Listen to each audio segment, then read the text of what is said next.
Hello. I'm back again now with more paranormal stories in celebration of Halloween. Now, only a week away. We will be first reading The Bloody Case of Vampire of Sacramento. Should be quite enjoyable. I'm now just going to set up the stream while we wait for people to get here. As always, if you're watching this later when it's not live, feel free to fast forward.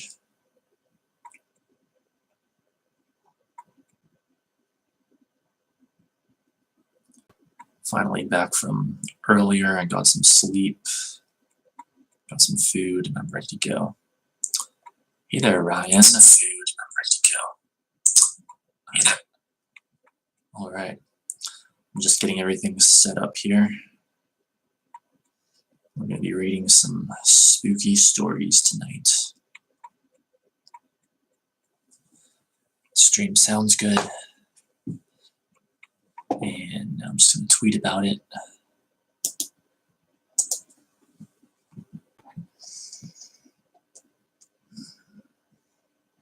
Can't believe it's already just 1 week until Halloween. It's crazy. I feel like it's already just one. I feel like it's going to be here before we know it, and then it's going to be gone before we know it. Share this to Twitter.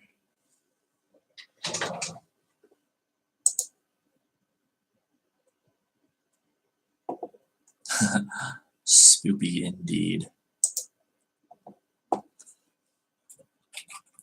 Alright, let's say I'm live on YouTube reading more paranormal stories.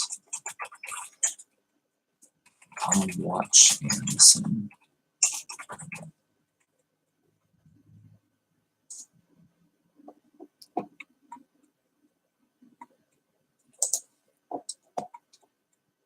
Alright.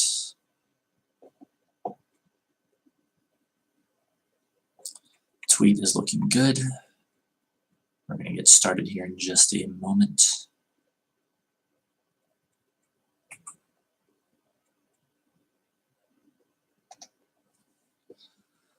And as I'm reading the stories, I will interact with the chat kind of in between paragraphs or so. So I hope everyone likes that format.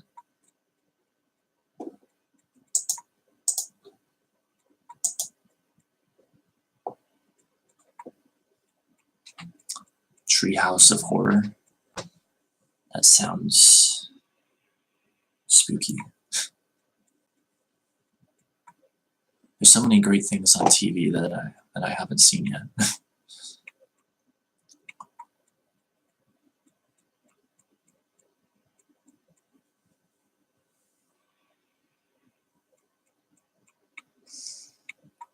Good way to keep tabs on the chat. Oh yeah, that's another thing this time. And I had it like this earlier too. I have the window positioned in such a way that I can still see myself somewhat, so I can tell if I get blurry or anything. And I can also definitely see the chat as I'm reading, so I think this is quite the good balance. One of the advantages of having a fairly large monitor. All right, let's see here.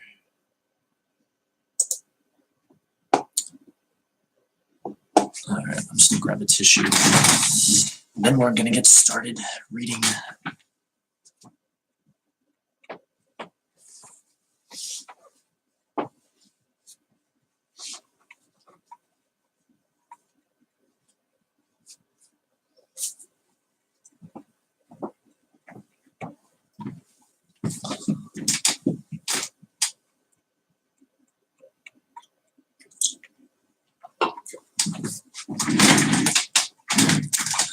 So I was very tired earlier, but then I took like a 4-hour nap, so hopefully I'm good to go for a while. And this is mysteriousuniverse.org, and this is an article entitled The Bloody Case of the Vampire of Sacramento, and it is also by Brent Swancer. I seem to read a lot of his articles. find a lot of his interesting. Okay. The world of the paranormal and also that of fiction is populated by all manner of fantastical specters, demons, beasts, and monsters. This is a dark, only faintly lit world of things that shift, scamper, and prowl about the murk, shadowy abominations that defy all attempts to understand them. Scattered amongst tales of ghouls, ghosts, and vampires, there are those cases that are remarkable in their origin in real life, and which prove that sometimes human monsters are just as frightening and repulsive as anything from the depths of the supernatural and myth. One such case comes to us from the city of Sacramento, California, and it is a morbid and mysterious account of a serial killer, strange hauntings, and a journey into the very darkest depths of an abyss of human depravity.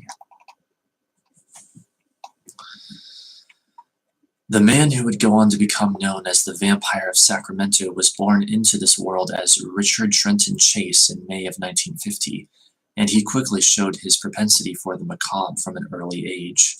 Growing up in Santa Clara, California, little Richard showed some rather strange tendencies, and by the time he was 10 years old, he was already torturing and mutilating animals or starting fires, and he began an addiction to alcohol and marijuana not long after this. He was also a hopeless hypochondriac, often proclaiming that he was dying of a heart attack or even that his arteries had been stolen or that his head was changing shape, even going as far as to shave his head so he could observe his perceived shifting skull. And this just snowballed into further oddity from there. Richard would go on into increasingly bizarre behavior, often holding oranges to his head in an attempt to absorb vitamin C directly into his brain, and he was considered a rather odd child, to say the least.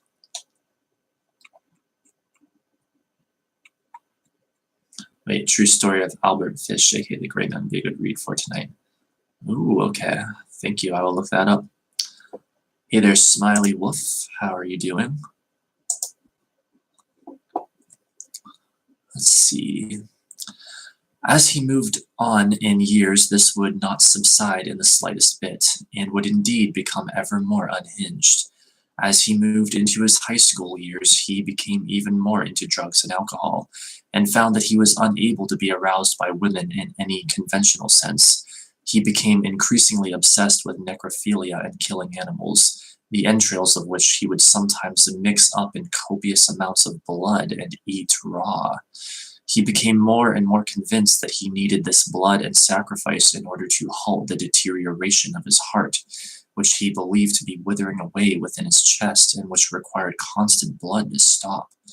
When he was living alone, he would walk around his apartment in the nude, sometimes with blood smeared on his body, and he freaked out and alienated all of his roommates until he was truly alone. Wow.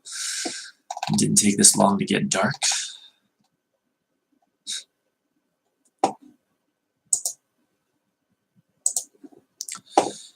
Chase would go on to spiral into even more madness as time went on, and his strange delusions worsened. He began to suspect that his own mother was trying to poison him, and he became convinced that he required direct injections of fresh blood in order to stay alive. To this end, in 1975, he killed a rabbit. Milked its blood, and injected it straight into his veins.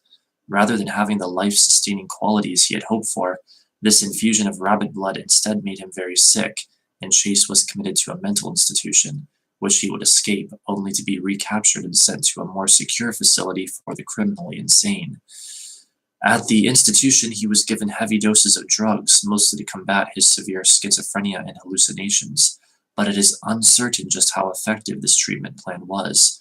Chase continued his gruesome ways, managing to lure birds to his window, where he would kill them, eat them, and smear their blood all over his body, as well as covertly draw blood from therapy dogs, grim antics that would earn him the ominous nickname Dracula by staff and orderlies. Despite this sinister behavior, in 1976 Chase was released into his mother's care, after which he got his own apartment and went back to his eccentric ways.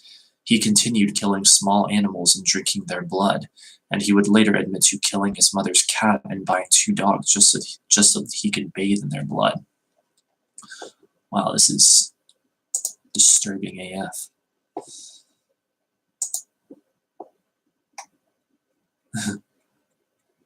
Wait, I've never in my life had an encounter with mysterious creatures like vampires, ghosts, or werewolves, etc. But I keep hearing people talk about them. Yeah, I know, right?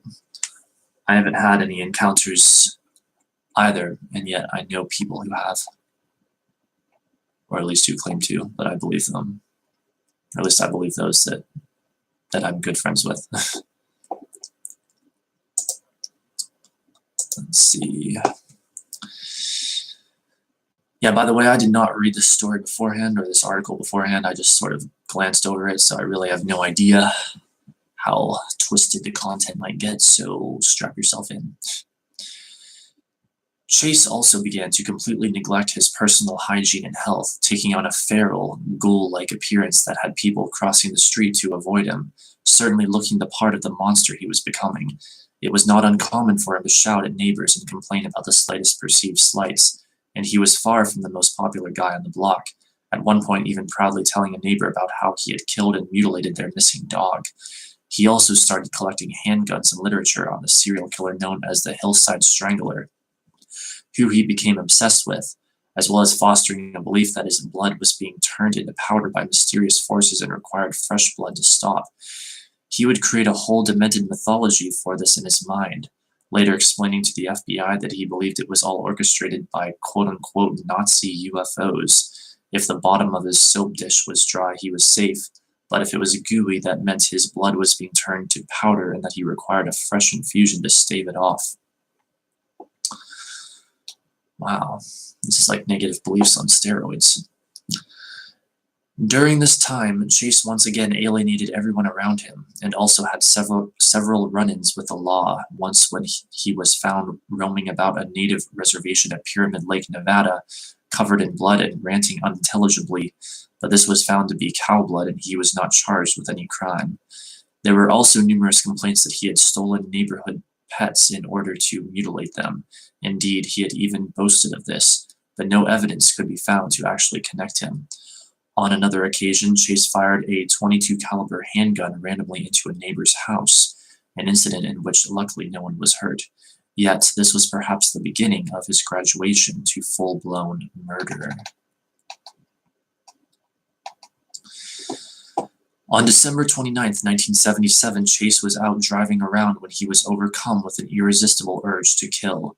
This resulted in him shooting a random pedestrian, 51-year-old Ambrose Griffin, killing the father of two in his front yard as he was taking groceries inside. Chase then made several attempts to enter homes at night, often seen prowling about like the boogeyman, and was thwarted by locked doors, but he did manage to enter a home to defecate and urinate on a baby's bedding before leaving, and in January of 1978 he would kill again. On this evening, Chase broke into the home of a couple by the names of David and Teresa Wallen, after which he killed Teresa, who was pregnant, with 3 gunshots, after which he stabbed the corpse to the point that the entrails spilled out, which he ate portions of, sexually defiled the corpse, and removed blood and organs to devour, placing some of them sloppily back inside the husk. There was a blood-stained yogurt container found nearby that was believed to have been used to collect blood for drinking. Wow. Not long after this, just a few days later, he broke into the home of 38-year-old Evelyn Myroth, where he encountered and shot to death her neighbor, Danny Meredith, before going on a killing spree, murdering Myroth, her 6-year-old son Jason, and her 22-month-old nephew David Ferreira. When this killing was done, Chase violated Myroth's corpse and ate portions of his victims' bodies before fleeing in her car when someone knocked at the door. He took little David with him, later mutilating the corpse, severing the head, drinking the blood, and dumping it at an empty lot near a church. Damn, I had no idea. I had no idea this was going to be this twisted. The crime was shocking and grotesque beyond anything the area has ever seen before, and authorities launched an intense manhunt for what was being called the Vampire of Sacramento. Luckily for them, Chase was a careless, sloppy, disorganized killer, and had left behind plenty of clear evidence, such as fingerprints, as well as handprints and footprints in blood, and it was not long before Chase was connected to the crimes and sought for questioning. Considering that he was sighted on numerous occasions wandering about in the area like a zombie in broad daylight, made several more attempted break-ins, and seemed to make no effort to conceal his whereabouts, they easily tracked him down and showed up at his apartment on Watt Avenue, where he was discovered to be lurking within like a pacing, cornered predator.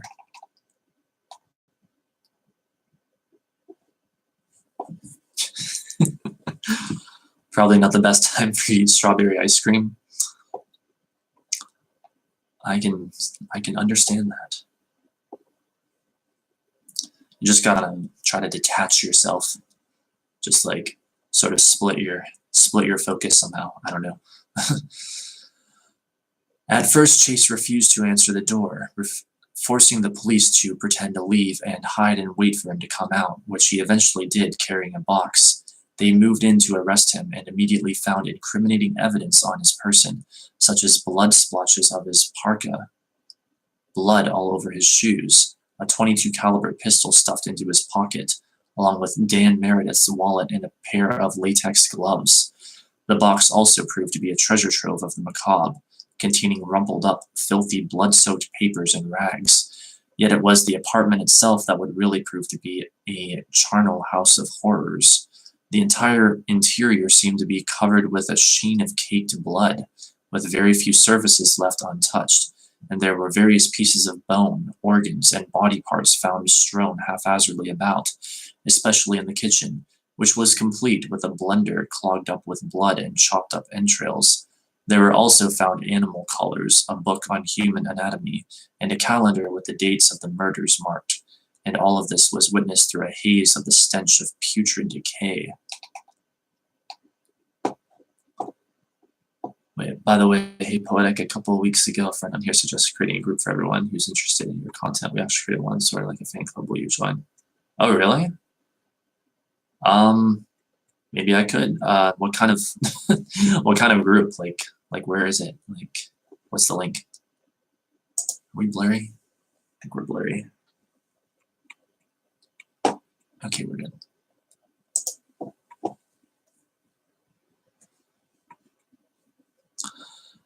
Despite all this, Chase still amazingly went on to deny that he had had any hand in the murders, merely admitting to killing some dogs, but the wealth of grim evidence said otherwise. On May 8, 1978, he was perhaps not surprisingly at all found guilty of 6 counts of first-degree murder, and all efforts from his defense to plead insanity and illustrate that Chase was only half conscious of what he had done fell on deaf ears. Chase was dealt a swift sentence of death by gas chamber and locked away to rot.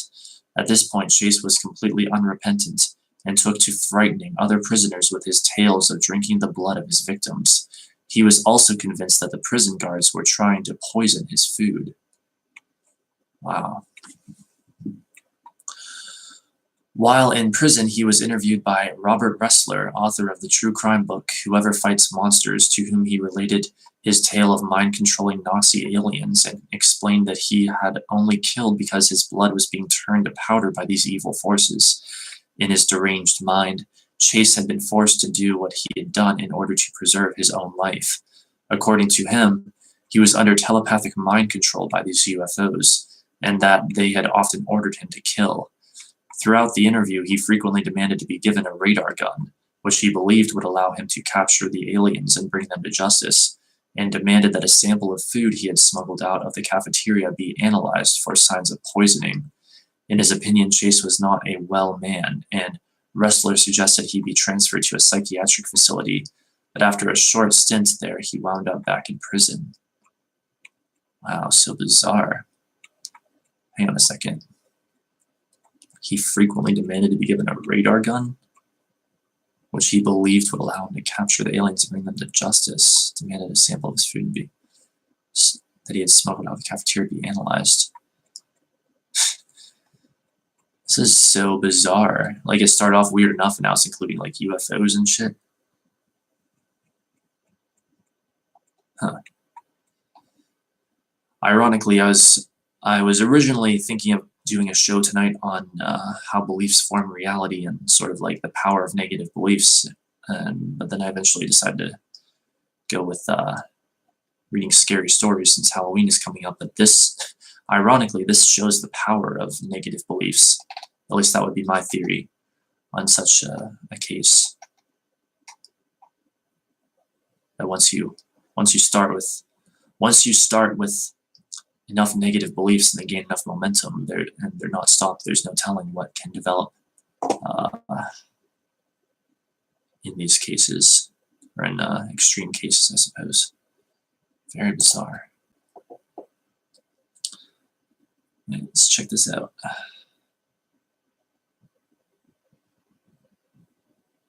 The heretics on Facebook. Well, I may have to indeed join that. Although I never really use Facebook, so it's, I don't know, logging in. I don't like dealing with Facebook, if I'm being honest. But at some point, I'll muster up the wherewithal to log into Facebook and search for that and join. For some reason, requesting a radar gun just seems to cross a line with me checking to see if the food is being poisoned. Fine, asking for a radar gun to capture aliens now you've crossed the barrier. Yeah, like that's, like, what the hell?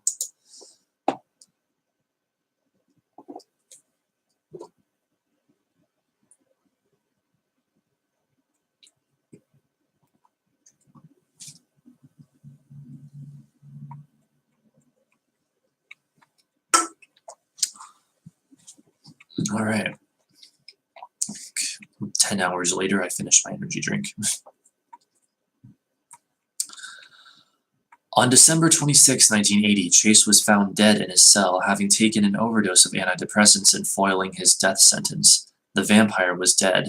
The case of Richard Trenton Chase remains one of the most shockingly brutal and depraved killing sprees on record, and is so spectacularly over the top that it has even contributed to FBI profiling procedures, serving as an archetype for identifying what are called disorganized killers. In 1992, the case was further immortalized with the Hollywood film Unspeakable, which was heavily based on Chase and his crimes. While it may seem obvious to many that if there is a hell, then Richard Chase surely would have a place by the fire, in the years since there have nevertheless been many signs that he is still around in a sense, and his apartment and murder scenes have been sources of numerous reports of ghostly phenomena over the years. EVP phenomena of what is claimed to be Chase's voice and his victims has been recorded on occasion, and shadowy apparitions and anomalous noises and voices are commonly reported. The homes of Evelyn Miroth and Chase himself are said to be particularly haunted, with strange figures or objects such as orbs and mist caught on film here, as well as shouts and screams when no one else is around. In more frightening cases, there are more sinister goings-on. Geez, so this shit just continues now. Now we're getting into hauntings and crap, it looks like. That is crazy. It's so weird to think that, like, that there are people like that who are members of the human race. Like, they're part of our species. It's unsettling. Healthier than me at work. The crew I work with practically run on Monster Absolute Zero. Oh, really? Wow, hang on, blurry. That's crazy, yeah. Like, I couldn't drink more than one Monster in a day. Like, it would, I feel like it would fuck up my body. There we go. Although, weirdly enough, like, I could drink a cup of coffee and a Monster and be all right, and just extremely, like, caffeinated. But if I drink 2 cups of coffee, even though it's, like, the same amount of caffeine, that makes me feel fucked up. So, I don't know why that is, but anyway. One very harrowing encounter was reported by a witness named Craig on the site Your Ghost Stories and revolves around his experience at an apartment in the same complex where Chase once lived. He claimed to have moved in there in about 2001 and that the small bedroom was immediately different in that it held a sort of thick feeling of menace and foreboding, and he claimed that he would be terrorized by incredibly real nightmares and sleep paralysis, as well as a sense of a malevolent presence glaring at him from the shadows, to the point where he could barely sleep at all, forcing him to start sleeping in the living room. He would manage to get a good night's sleep in the living room, but the bar in the hide a bed he was using began to hurt his back, and so he moved back into the dreaded bedroom and began going back and forth between the two, only ever experiencing night terrors in the bedroom. The witness would explain what happened next as follows.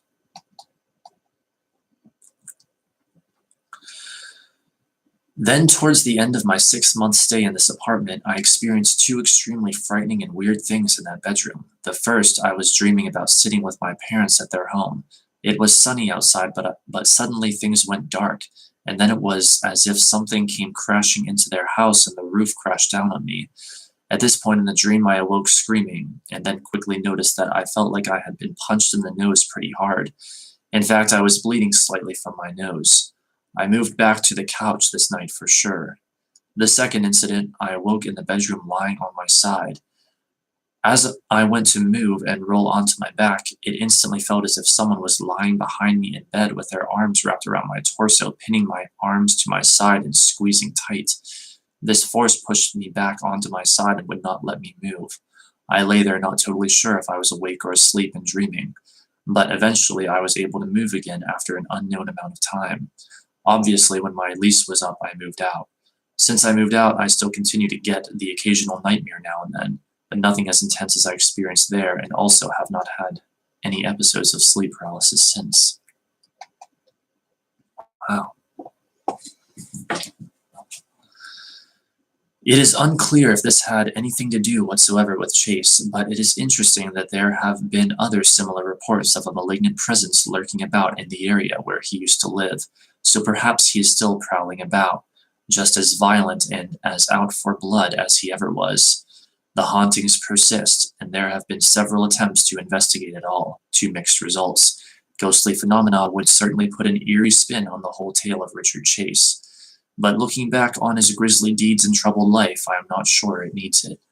It is already an extremely disturbing series of events as it is, and, ghosts or not, it shows that sometimes the monster that lurks within some of us is every bit as terrifying as anything in the world of the supernatural. And that's the article. That was very unsettling. As far as that last comment goes, though, or the last line in the article talking about that which lurks within us being every bit as terrifying as anything in the world of the supernatural, well, as people would undoubtedly expect someone like me to make this observation, that is my thesis, that anything in the world of the supernatural that is terrifying is a reflection, one way or another, of what is going on within those that experience it, what is going on in their psyches. It's all interrelated.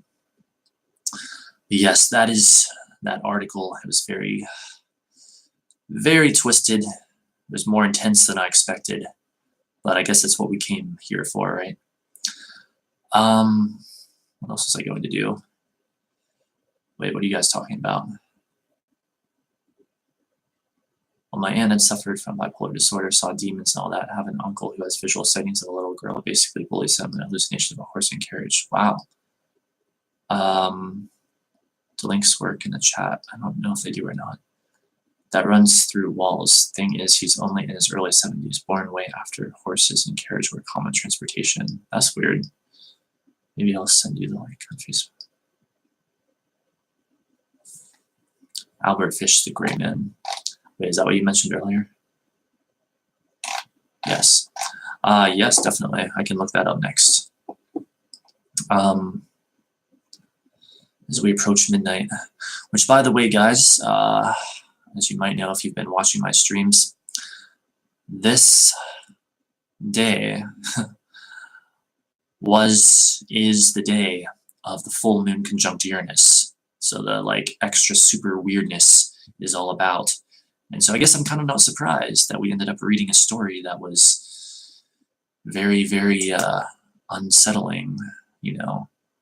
I knew this day would come.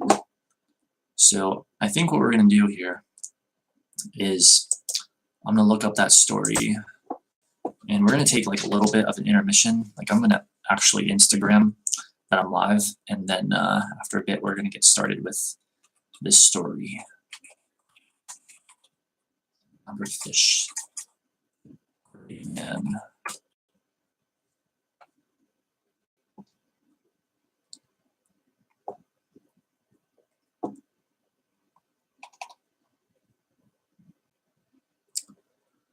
Let's see, theparanormalguide.com. Let's check that out.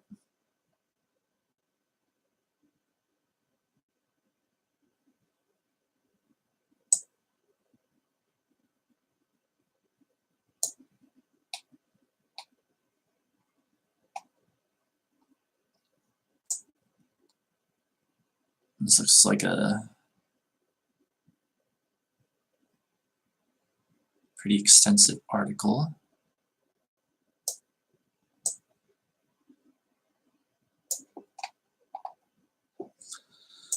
Let's see here.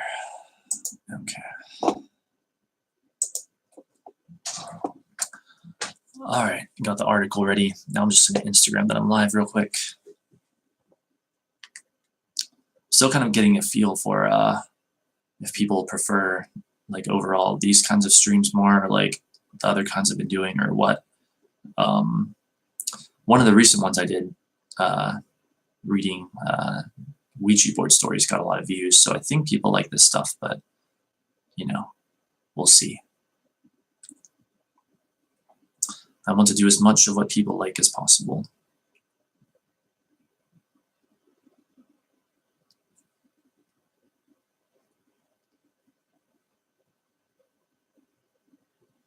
I like both, honestly, says a Gemini. Yes, it is true. Well, I'm glad that you like both, so that helps me gain some perspective here. It seems funny because it seems to me a lot of the stuff people talk about is just part of their imagination. Yeah, imagination and like suggestion are a powerful thing, and it can often be hard to tell what is real, honestly, in many cases.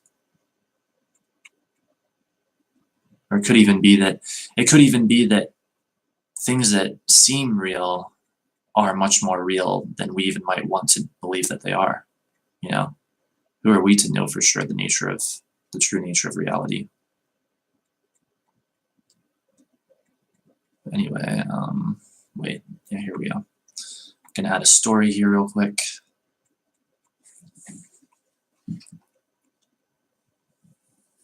Let's try to not be blurry during it. It's like what I told my new coworker, think positively, you'll get through the job. That is good advice. That is good advice. Yeah. I mean, I live in Asia and hear people have stories about very different creatures and vampires and such, and I always wonder, why do people of different cultures claim to see different things? Yeah, that's interesting right there. My theory would be that beliefs attract like beliefs, and so different like beliefs in different creatures are going to be linked with, like, tied into different cultures. You know, it's going to be linked energetically, maybe even electromagnetically. Kind of a lot to get into. All right, so let's do this story here. Hey everyone, I'm live on YouTube right now. We're reading scary paranormal stories. They're quite unsettling. You should come watch, because everyone who follows this Instagram seems to like paranormal stuff, so come watch, please. Hey everyone, I'm live on YouTube right now. We're reading scary paranormal stories. They're quite unsettling. You should come watch, because everyone who follows this Instagram seems to like paranormal stuff, so come watch, please. Should be good. Wait, will this add it to my story? Okay, good. I'm like still getting the hang of like Instagram stories. I love it. I'm live on YouTube right now. We're reading scary. All right. Here in Canada, our Aboriginal peoples have a legend called a Wendigo. I've heard of that. The Wendigo. Some interesting stuff. Supposedly like a werewolf, but not exactly the same. And I guess some sources make it seem more like a werewolf than others. It was also in the video game Until Dawn. Not that I ever played that, but I watched a Let's Play of it.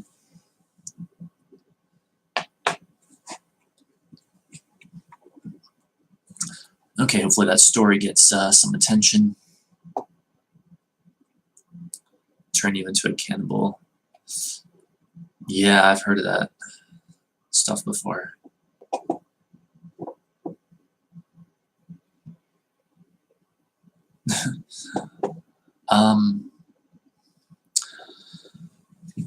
All right, so I'm gonna wait just another 30 seconds or so, see if anyone else shows up, and then we're gonna dig into this Albert Fish story.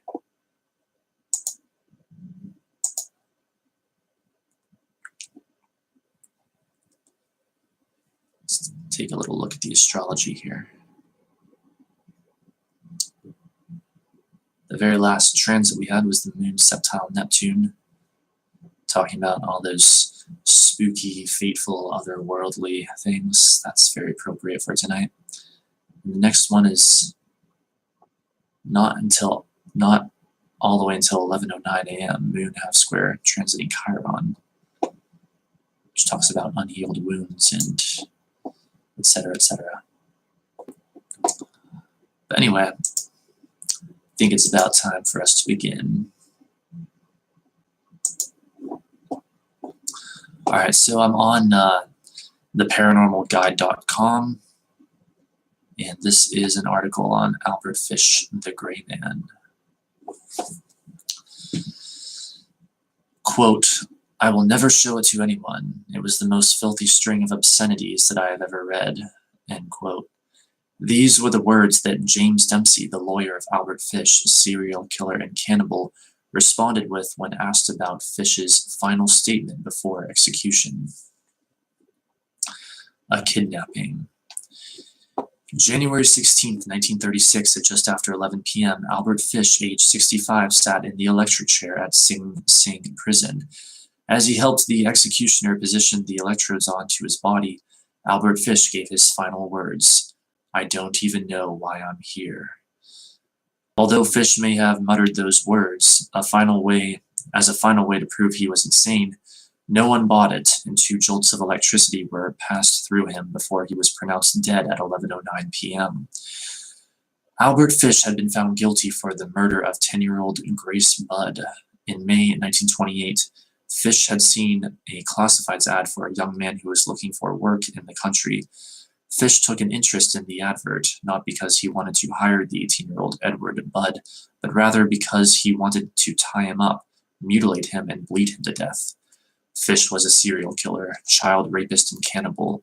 How easy would it be for him to take the young man with him, under the pretense of work, and then have his way with him? On May 28th, Fish knocked on the door to the Manhattan household of the Budd family and introduced himself as Frank Howard, a farmer from New York. At age 58, Fish put on the act of a kindly grandfather figure, and the family quickly took a liking to him. He told Edward Budd that he was hired and that he had enough work for a friend too, if Edward knew anyone looking to make some money. Fish left the house, but said he would be back in a few days' time to collect his new employee. When he returned, he met Edward's 10-year-old sister, Grace. Instantly, Fish changed his mind on his intended victim, and on the spot concocted a new plan, this time to lure the young girl from the house. Wow. Wait, in Asia, there's this very popular belief that there's this powerful plant that actually has spirit, and if you raise and feed it, you'll get everything you ask for, but it's almost like an evil spirit. Ooh, that sounds interesting and kind of ominous. I've never heard of that. I've heard of a lot of strange things by now, but I've never heard of that.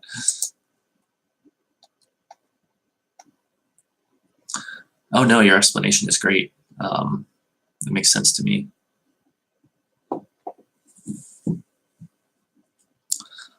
Let's see, where were we? Delia Budd, the mother of the children, persuaded Fish to stay for lunch, and she, along with her husband, struck up conversation with him. They both came to the conclusion that although a little scruffy, this seemed to be a reputable and kind old man. After finishing his lunch, Fish told the family he had to leave to attend his niece's birthday party. Just as he was at the door, he stood for a moment in thought, then asked Grace if she would like to come along. He told Delia that he would have her daughter home late in the afternoon, when he came to pick up her son to take him back to the farm. Delia was not sure about the idea, but her husband convinced her. saying it would be good for their daughter to go out and meet new friends. The time for their daughter to be home came and went, and the following day Edward Budd was sent to the police station to report his sister missing. The Budd family were soon informed by the police that in their investigation, they could find no record of a Frank Howard or the farm, and that the address given to them for the party was fictitious. That is unsettling. A lot of people actually claim to have practiced the plant stuff. Huh, that is fascinating.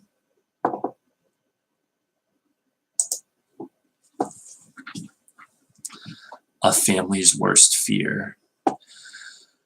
When police started to really look into the disappearance, they came across several other cases that were similar. In one of the cases, a young 3-year-old boy stated that his brother had been taken by the quote-unquote boogeyman. Witnesses to these other appearances and murders of children all described the same man. He was slender with gray hair and a gray mustache. Soon they were looking for the gray man or the boogeyman. Just 2 of the many names Fish, still unidentified at that time, became known as. 6 years after Grace Budd's disappearance, and with the case having gone cold, no one was expecting a break in the mystery. However, in November 1934, Delia Budd received a letter, and due to the fact she was illiterate, she got Edward to read it for her. Let's see, now here the text turns bright red and it says, "Warning, the contents of this letter are quite horrendous. Scroll down to the next heading if you would like to skip it." What do you think, you guys? Should we read it? Or should we skip to the next heading? What does the chat prefer? Should we read the horrendous letter? Or should we shy away from it? Let's see, actually a friend of mine claimed that his aunt practiced this stuff and ended up not so well. Thing is that you have to be loyal to the plan or else it will curse you. Ooh, freaky. Although Poetic just finds things fascinating or interesting. And you've read it. I know, right? I find everything interesting for some reason, or so many things. All the delicious content of this world, even if it's dark. All right, Smiley, if you would like to give it your decision, would you like us to read this letter, this very disturbing letter, or should we ignore it?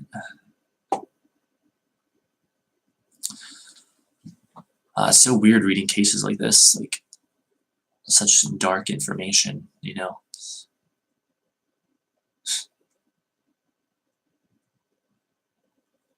What would really be disturbing is,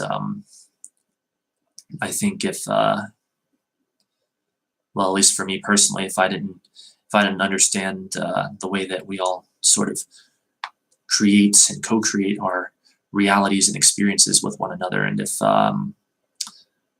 if it seemed like killers and people like this could basically assert themselves into one's experience without invitation, that would be a terrifying world indeed. But see, my thesis is that the victims of any of these killers had to essentially vibrationally agree to it on some level, even if it was on a level that was very, very subconscious and that they were not at all aware of, because it's the only way it could physically manifest.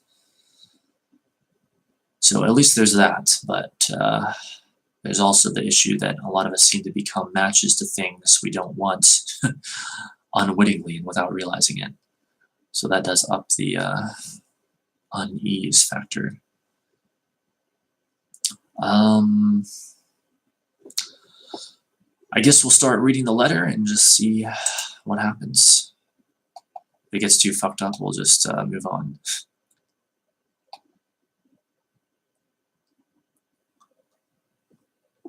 I've always felt like the crowd you hang around will dictate what trouble will come to you. That is very true, because the people you spend the most time around will influence your vibration very strongly, and you'll tend to attract what they attract. Probably the reason that I've only ever seemed to attract trouble when I've been with other people, and I've never ever attracted it when I've been on my own. And I'm not even being like sarcastic or whatever there. That's literally the truth, as far as I can tell. as far as I remember anyway. I don't remember ever attracting trouble when I was on my own. And yeah, maybe we'll look up that plant story after this. All right, here's the horrifying letter. My dear Mrs. Budd, in 1894, a friend of mine shipped as a deckhand on the steamer Tacoma, Captain John Davis. They sailed from San Francisco for Hong Kong, China. On arriving there, he and 2 others went ashore and got drunk. When they returned, the boat was gone. At that time, there was famine in China. Meat of any kind was from $1 to $3 a pound. So great was the suffering among the very poor that all children under 12 were sold for food in order to keep others from starving. A boy or girl under 14 was not safe in the street. You could go in any shop and ask for steak, chops, or stew meat. Part of the naked body of a boy or girl would be brought out and just what you wanted cut from it. A boy or girl's behind, which is the sweetest part of the body and sold as veal cutlet, brought the highest price. Yeah, it's terrifying. I'm trying to find an article about it, but there seems to be no English information about it. I can read it. Actually, the only thing I'm concerned about now is I don't know what YouTube's limits are when it comes to educational material.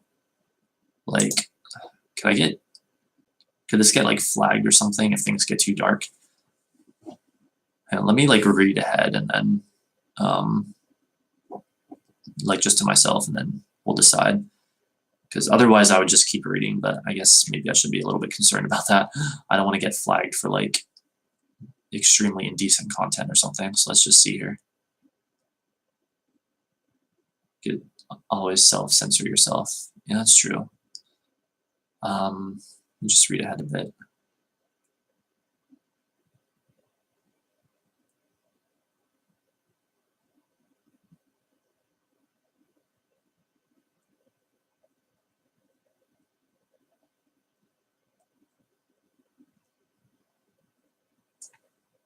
Wow.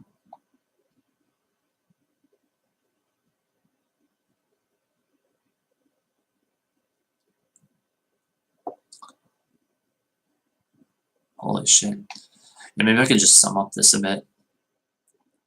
There's basically a lot of grotesque and macabre stuff about mutilating and cooking dead bodies and eating them and just a bunch of things of this nature. So let's see.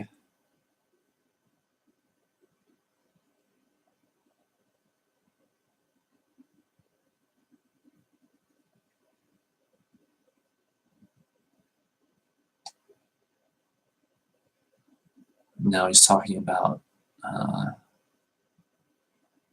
attacking someone else. Holy shit. Yeah, this guy was like basically, or he was at least claiming to be in this letter, serial killer, cannibal, someone who like chop people up and all this kind of stuff.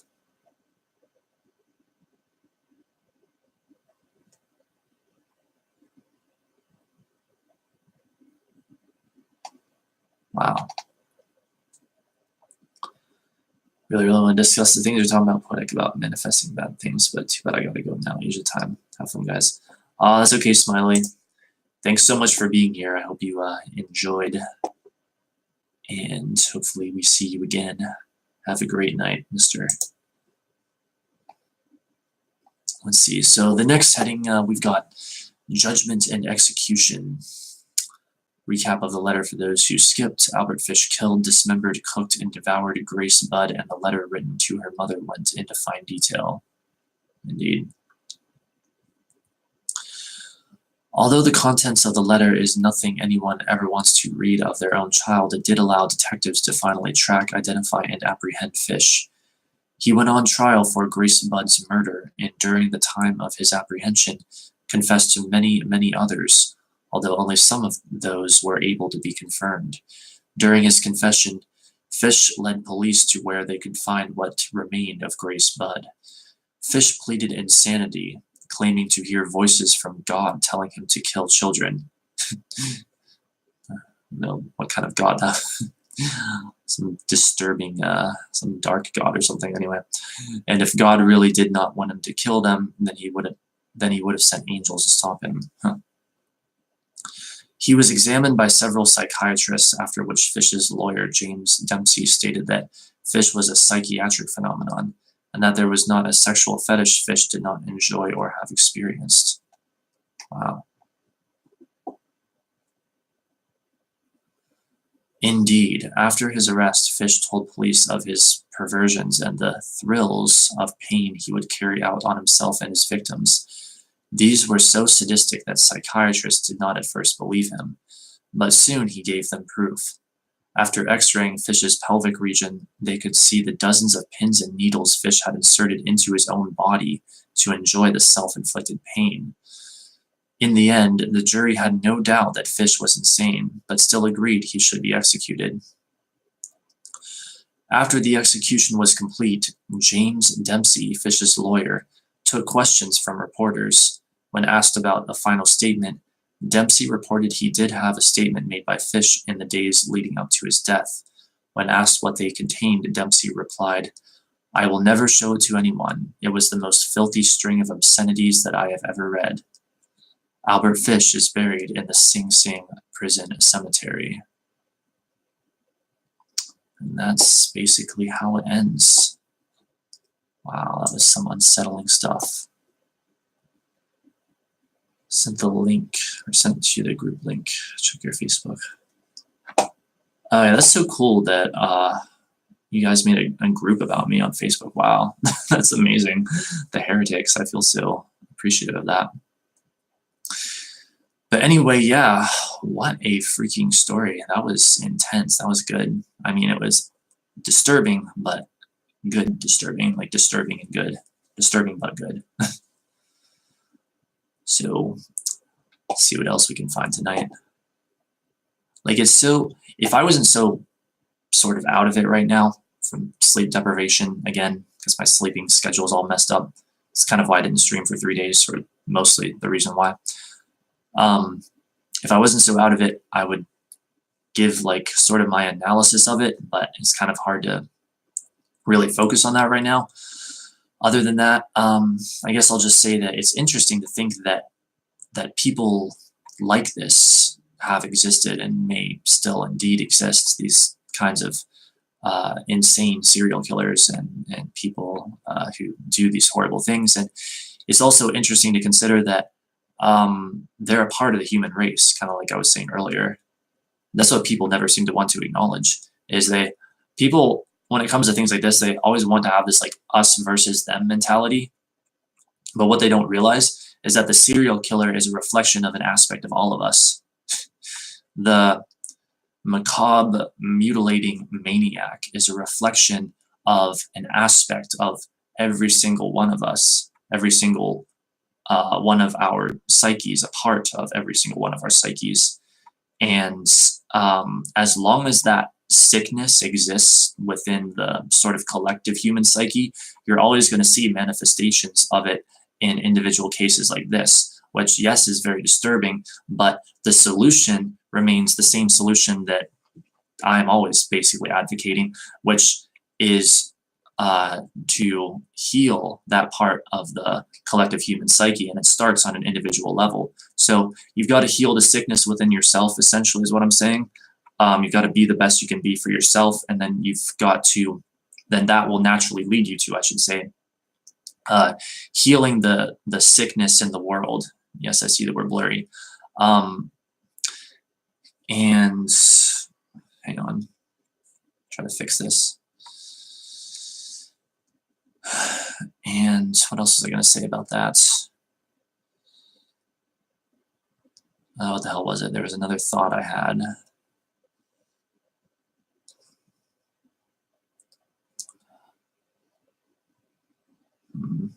This is the problem when it's live. It's like I want to remember, but I don't want to just sit here and say nothing.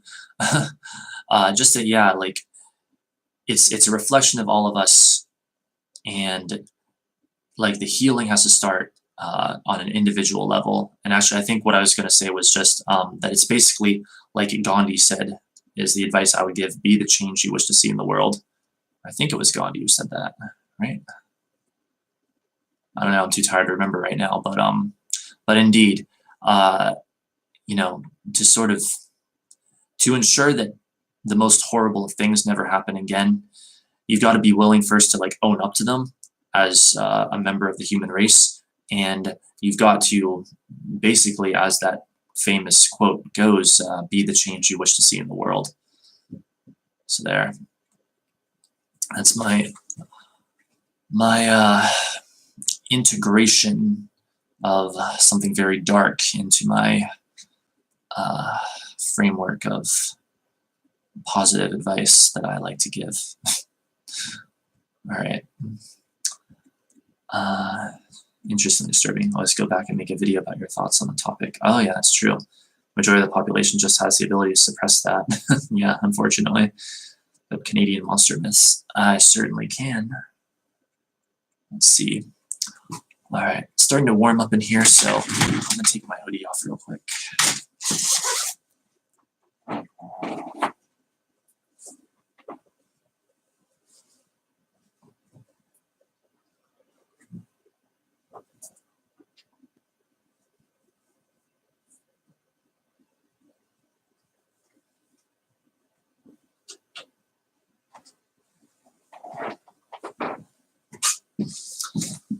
All right. So I'm wondering if perhaps, like, maybe leading up to Halloween, I should do a bunch of these sort of scary and paranormal streams, like reading scary and or paranormal stories like this. So, Canadian monster myths. More about Canada. It can be pretty creepy up here. Also, we have the world's first UFO landing pad. Oh wow, that's interesting. Huh.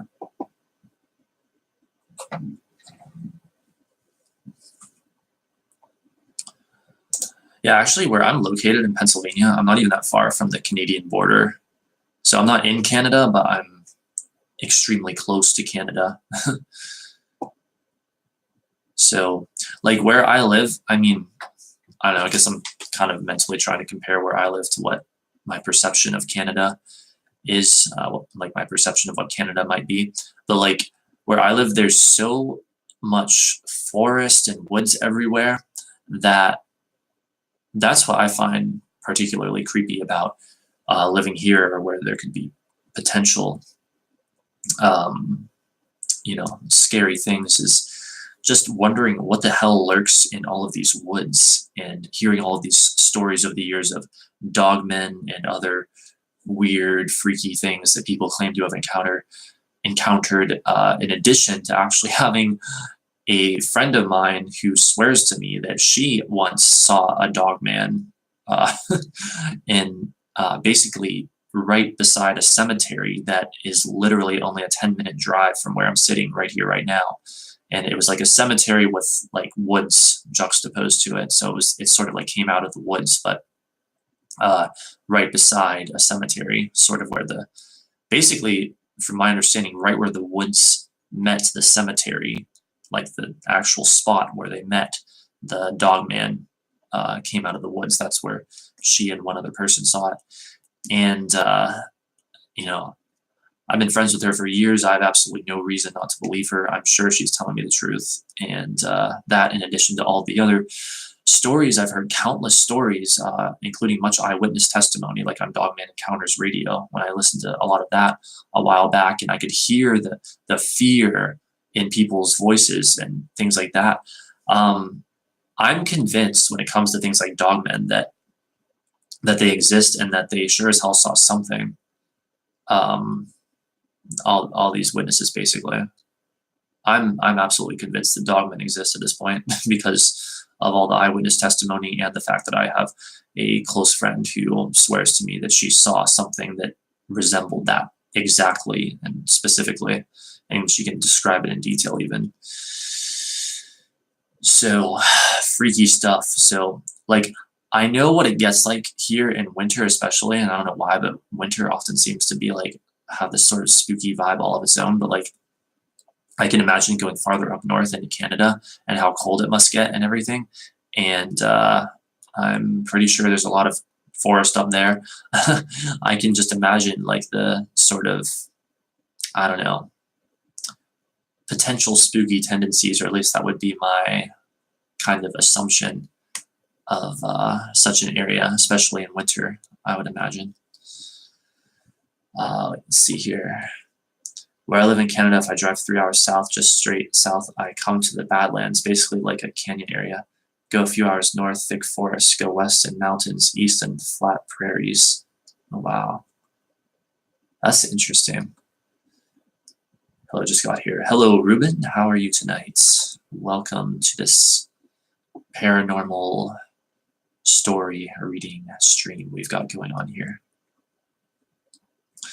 Wait, so Canada, you've got Badlands, you've got thick forests to the north, and mountains, west of mountains, then east flat prairies. Wow.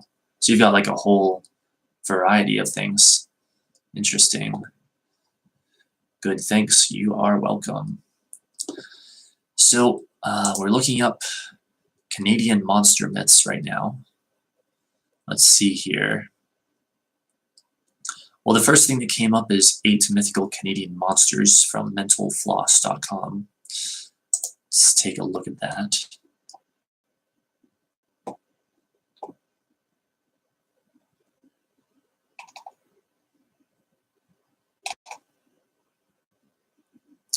Let's just see. The article's just kind of loading here.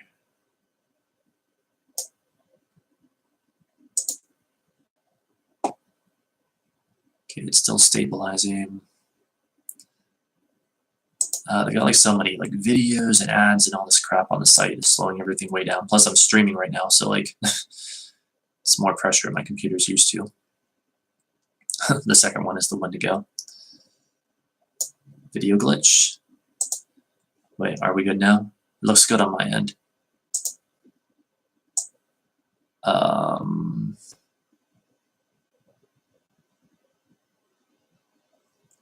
All right, this article is a good length, but not too long. Let's check this stuff out. Let's see if it won't let me remove this one sort of video ad, but I'm pretty sure we can just work around that.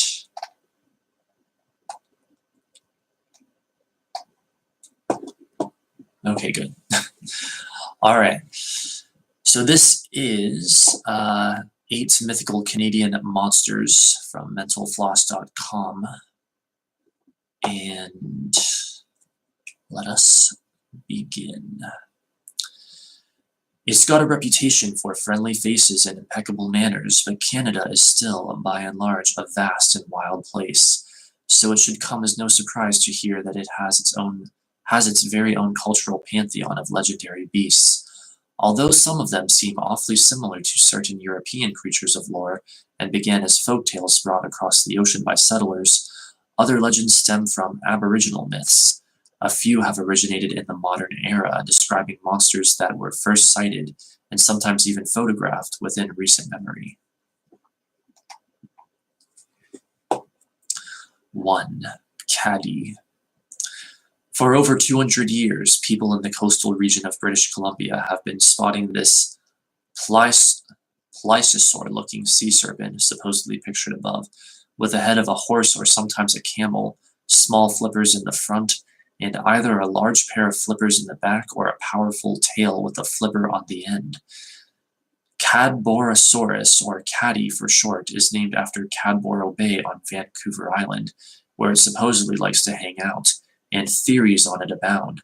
Folks have explained it away as a pipefish, a giant oarfish, a basking shark, and even a sea lion. At least 9 carcasses have surfaced that people have purported to be caddies, although they usually turn out to be sharks or small whales. In 2009, fisherman Kelly Nash took a video of what he claims to be Caddy. Interestingly, the native tribes in Alaska, just to the northwest of British Columbia, tell a tale about a similar creature, and they once painted its image on canoes in hopes of warding it off. Interesting. You've heard of that before? That was the first time I've heard of that. But this next one, as I mentioned earlier in the stream, I have definitely heard of before. 2. Wendigo. Wendigo, or sometimes Wendigo, is an evil human-like demon who, it was believed by the Algonquin tribes of the Great Lakes region of Canada, can turn humans into cannibals by possessing them. It was thought that a human could also become a Wendigo just by participating in cannibalism, and as such, it was considered preferable by the native people to kill yourself rather than resort to cannibalism if the necessity should arise. Wendigos are easy to spot. They're extremely tall and emaciated, with yellowed, rotting skin and sunken eyes, and they hang out in freezing forests, looking for people who might be starving enough to eat another person. The Wendigo was also a symbol of greed, and the legend was clearly terrifying to some. In 1907, a Cree chief and medicine man named Jack Fiddler and his brother Joseph were charged with the murder of 14 people. The brothers claimed they were all Wendigos or about to turn into them. Despite widespread appeals for his release, Jack either hung himself or died of consumption, sources differ, soon after age 87. Wow. Some unsettling stuff. I remember that being portrayed in the game Until Dawn when I watched a playthrough of that a couple years ago. We call those skinwalkers here in Arizona. I'm half Native American, half Mexican. Ooh, interesting. Yeah, I've heard of skinwalkers for years. I've heard some weird stuff about that before. That's a whole subject unto itself. All right. 3. Mussy, aka Happy Zelor, if I'm saying that right.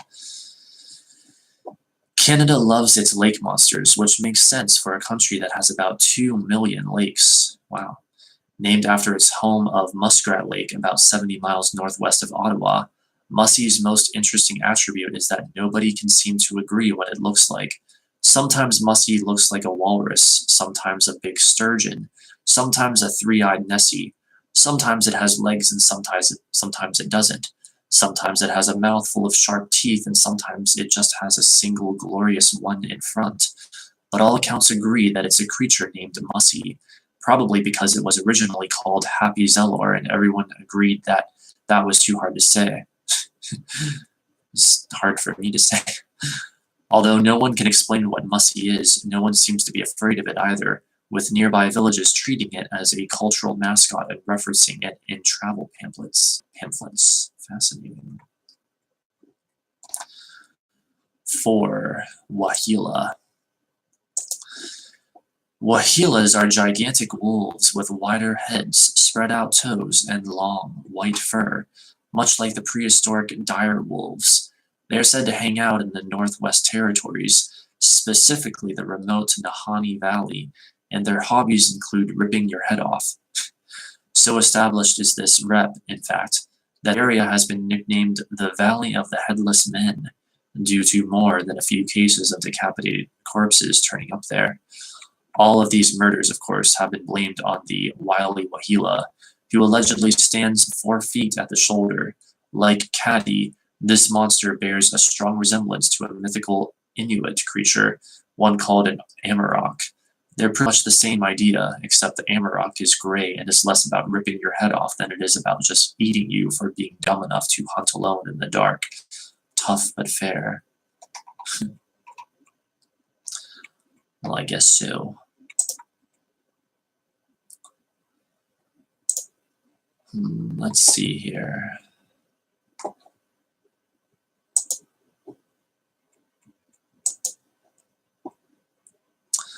The Thetis, or maybe Thetis lake monster, number 5. This is another lake monster, but it's not your standard issue dinosaur in a lake. This creature is known as Canadian Lizard Man, and he looks like a slee stack mixed with Gill Man, aka the creature from the Black Lagoon. Located supposedly in Thetis Lake on Vancouver Island.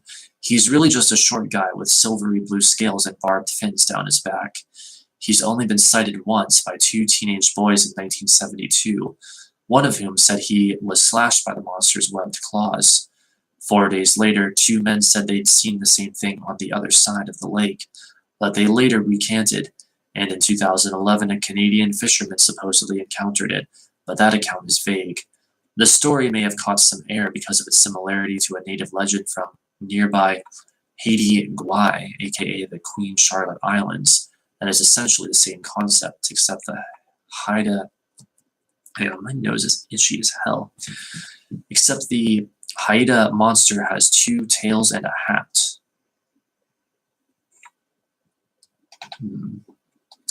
Number 6, Old Yellowtop. Old Yellowtop is just a blonde Sasquatch who hangs out in Ontario instead of British Columbia and the Pacific Northwest. Originally reported in a newspaper in 1906 and sometimes called a Precambrian shield man, OYT is often mistaken for a bear until people get a load of its yellow mane and talent for running around on 2 legs instead of 4. The beast's fur is dark everywhere except its head, and is said to rock a shoulder-length hairdo. For a while, it was sighted about once every 20 or 25 years, but its last cameo was in 1970, when it walked across the road in front of a vehicle carrying a group of miners and almost caused the driver to plunge down a rock cut. Number 7, Adlets. Adlets are another Inuit invention. They're human people with dog's legs who can run fast like dogs, and are said to be the product of a union between a woman and a giant dog.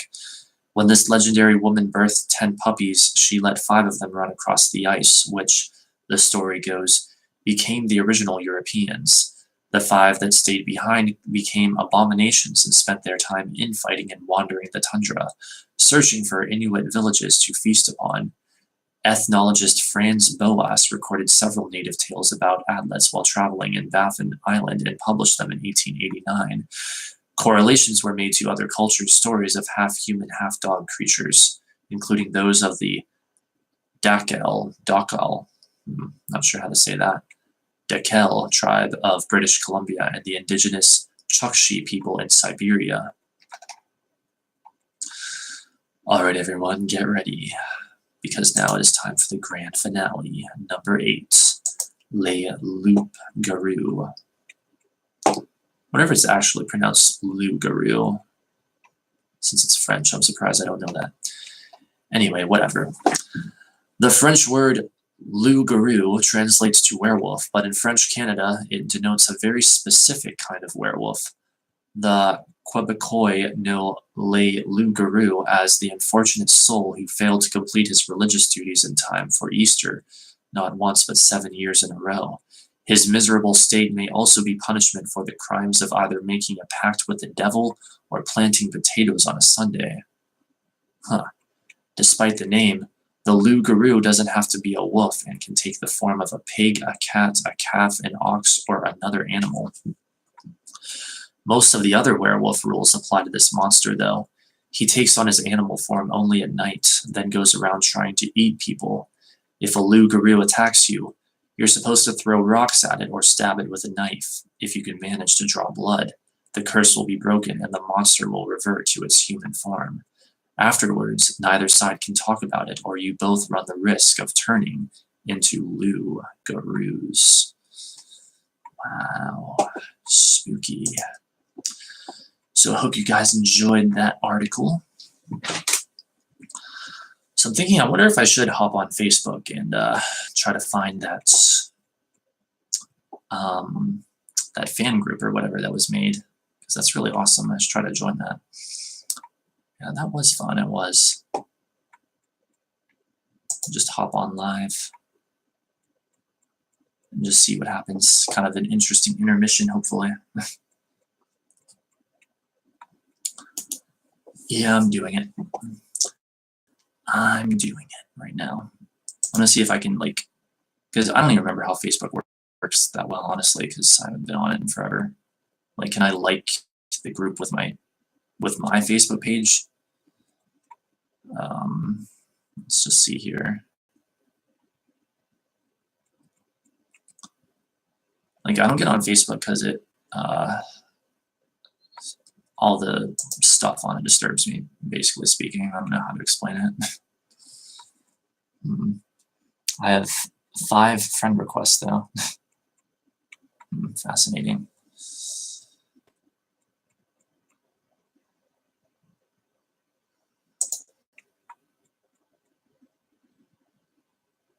And let's just see here.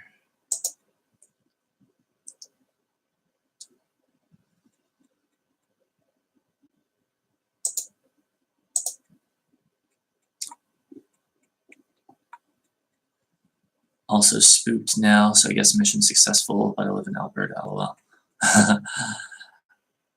Mission successful indeed. I hope people are enjoying this. Like, I'm very thankful that you guys are here. Though I do usually get more viewers, so I wonder if people like the other streams better. I don't know. All the bad press that Facebook got about giving up their information, listening in on conversations, I got off of it too. Yeah. Just got off of it because I found, I don't know, the constant immersion with like all of these other people is just plain stressful and messed with my vibration in ways that are difficult for me to accurately explain, I guess. Like, don't get me wrong, I love interacting with other people. I mean, here I am right now doing a live stream and interacting with you guys. Like, obviously, I love interacting with other people, but you see, the thing that's different with a live stream is that that is a specific time that I choose to interact, and it's like, you know, it's within a time period, whereas with Facebook, like, if you use it frequently anyway, like I think most users of it do, and most people also have it connected to their phones, then it's like, instead it's this constant immersion, and you're like just like constantly getting notifications on your phone, or at least it felt like I was, or, well, maybe not constantly all the time, but certainly too often.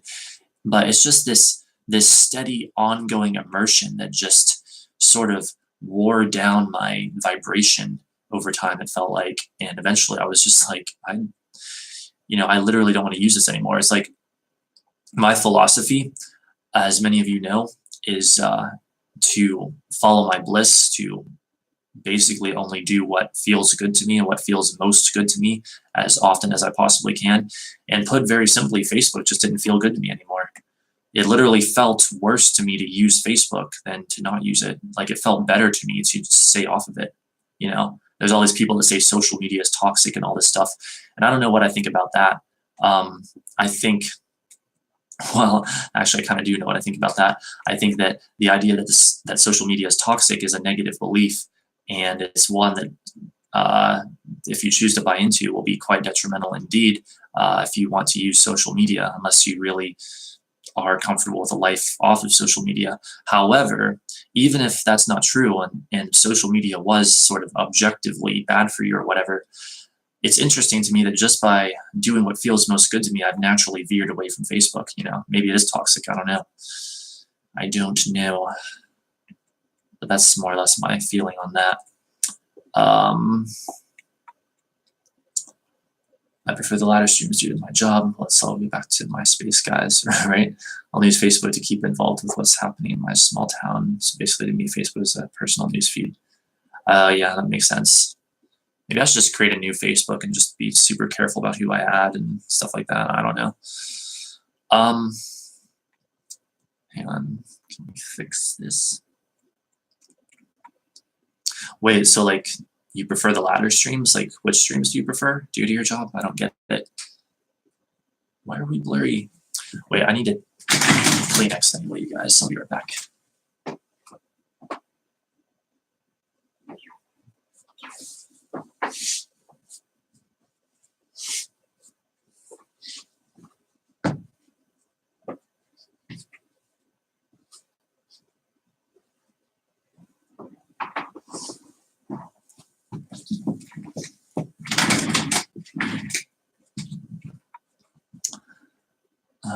Oh, later. Oh, okay, yeah, autocorrect. Always messing with things. That's okay though. Yeah, later ones because of your job. Yeah, I think I do too, because it's like it's so hard for me to um, go live earlier in the day, you know, especially with my crazy sleep schedule. Like my body always wants to sleep during the day and be awake at night. And then when I wake up, see, hopefully people don't mind my getting into all this on this stream, but I don't know. I guess this is just how I want to do my streams. I want to get into whatever comes up, more or less, but still stick to the topic at hand, coherently or cohesively enough, I guess. But because of, basically speaking, because of the kind of, I guess, spiritual person I am not one who can just get up and like go live or just get up and jump right into my day. Like I almost have to start my day with some kind of spiritual practice. And well, the form that's been taking these days in recent months, for the most part, most of the time, has been making lists of positive aspects while drinking a cup of tea. And that altogether, like making the tea and then writing my book of positive aspects, takes about usually like an hour, hour and a half. And so if I don't have that hour, hour and a half to start off my day properly and then go eat breakfast and then start everything, like I can't even really function, generally speaking. Like I'm sure I could if I had to, like if I had to get up super early for something important or something like that, and I didn't have time to make a list of positive aspects or do my spiritual practice, but I sure as hell wouldn't want to. So like, you know, even if I wake up, and then there's other things I want to do as well to sort of get myself into the day. So it's like even if I woke up at 1 p.m., which for me is pretty early, I guess, fairly early, it's like I still wouldn't normally want to go live until like 5 or 6 p.m. probably. So, but that's how my life is. That's how I am. I mean, it's like, you know, I could force myself to not do those things and just go live earlier, but then I don't think the streams would be that great. You know, it's like it's like we can do these streams fast or we can do them right. Is how I look at it for myself personally. So anyway, okay, let's partially traumatize myself and get on Facebook here and just try to sort of ignore all these reminders from the past and whatever. What the hell is with these suggested search terms? Adventures in editing, official masculinist movement, lizard, like what? Wow. If anything, Facebook's gotten weirder since I was last on here. All right, so anyway, but I know there's other people that they get a lot of benefit out of it, which is great. And I am honored that someone made a group for me on here. That's crazy. I'm looking it up now. Hang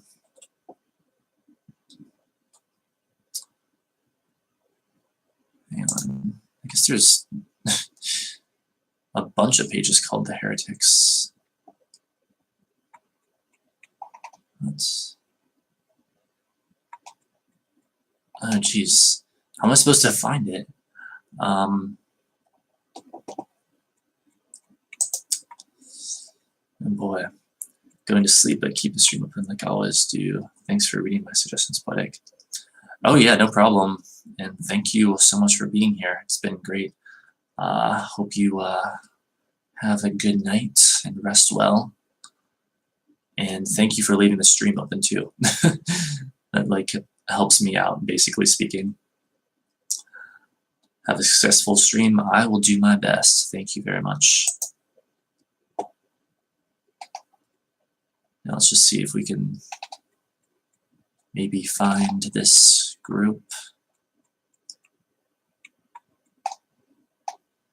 Don't know if we're going to, though.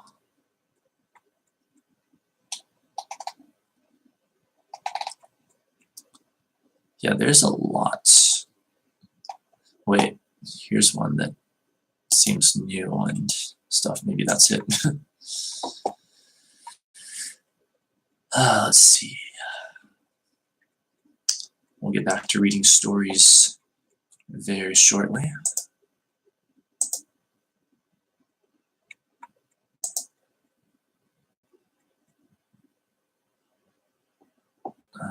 Let's see, it's still loading. 11 people like this. Well, let me see who they are. No, it won't. Huh. Well, there don't appear to be any posts unless you have to join it to post. I don't know.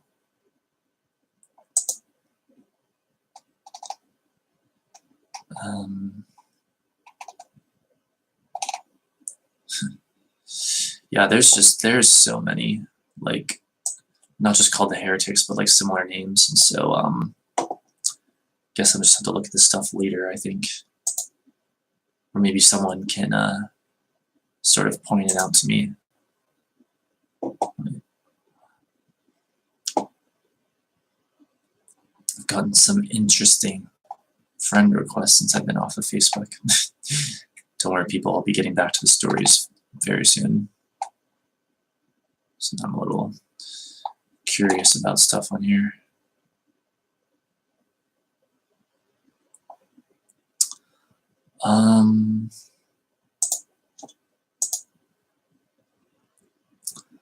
Listening, but I'm cleaning up the house as I listen, so I'm still here. Oh, okay.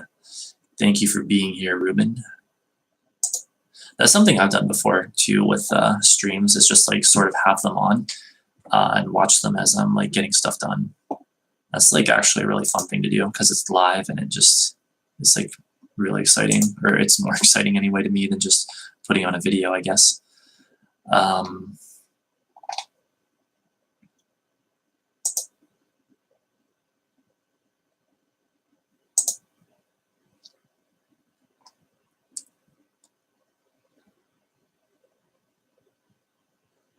See, does my computer want to cooperate here or what?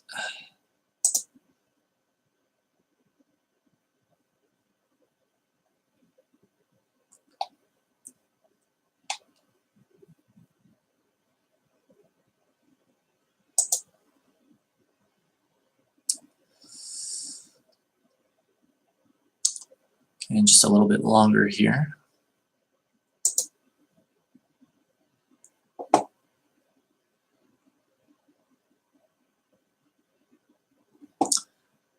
And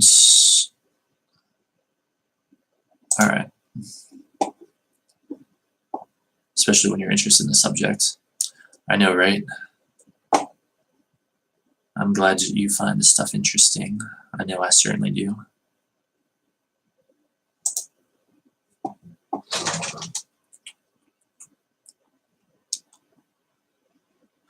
So what shall we read next?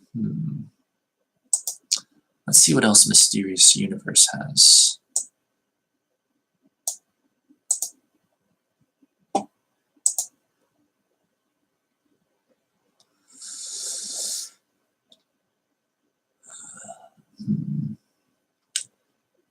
Maybe the cryptozoology section.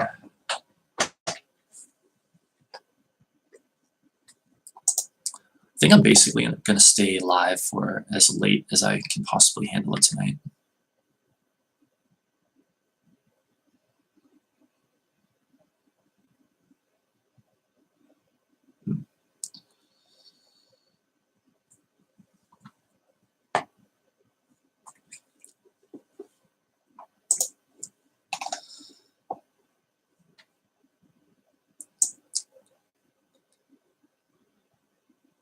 All right, just scanning the articles here.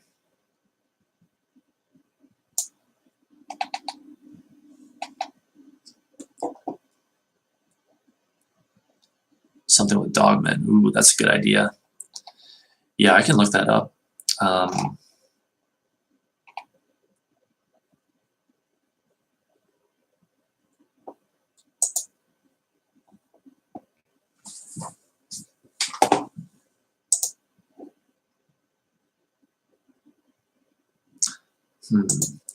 Let's see.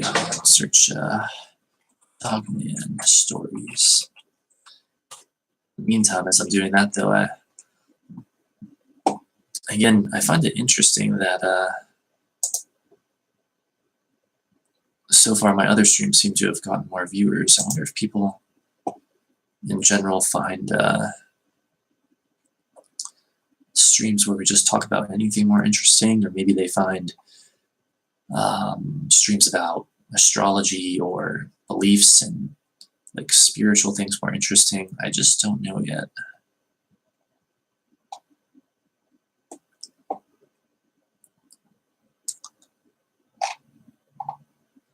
"13 fascinating stories about the Michigan Dogman." Ooh.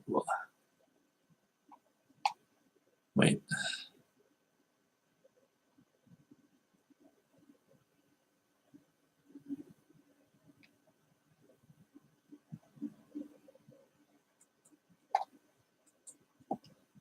All right, I'm gonna check this site out.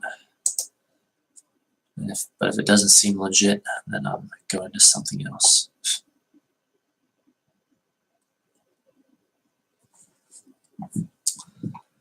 This is ranker.com.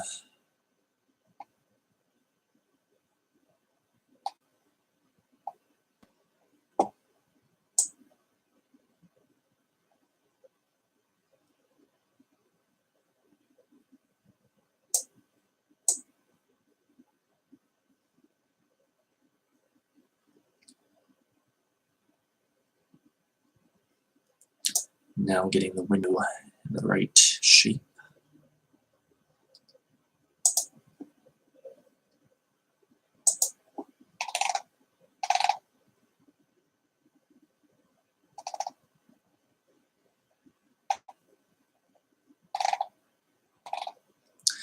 All right, well, let's just dig in and see what this is like. I think the first time I ever ran across you, I did an article for a school or something like that, a paper on dogmen. Oh, I didn't have a YouTube channel when I was in school. Like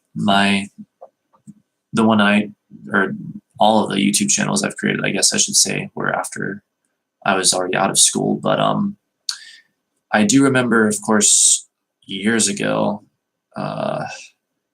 doing a number of videos, I think, or I don't know, like over the last couple of years, obviously I've done quite a few about dogmen, but I remember back in like 2012 or something, I did at least one that ended up being fairly popular, relatively speaking, on my channel. Yeah, I did reports, or I called them reports, on various things, and dogmen were one of them, I remember.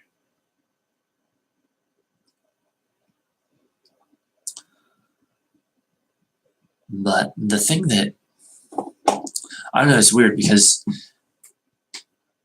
again, it's like, I've noticed that in this stream we've gotten a few viewers, and it's about like paranormal stuff. But on other streams that talk about more spiritual stuff and also just kind of like whatever, like an open discussion, there's been more viewers. But on my channel, like, or I mean, when I make like regular videos, it's different. It's like the paranormal videos seem to have the most interest in them, and then any other subjects have less interest. So I don't know. Maybe it's just this stream. Maybe it's just like this time of night or something. I don't know. But we'll see what happens.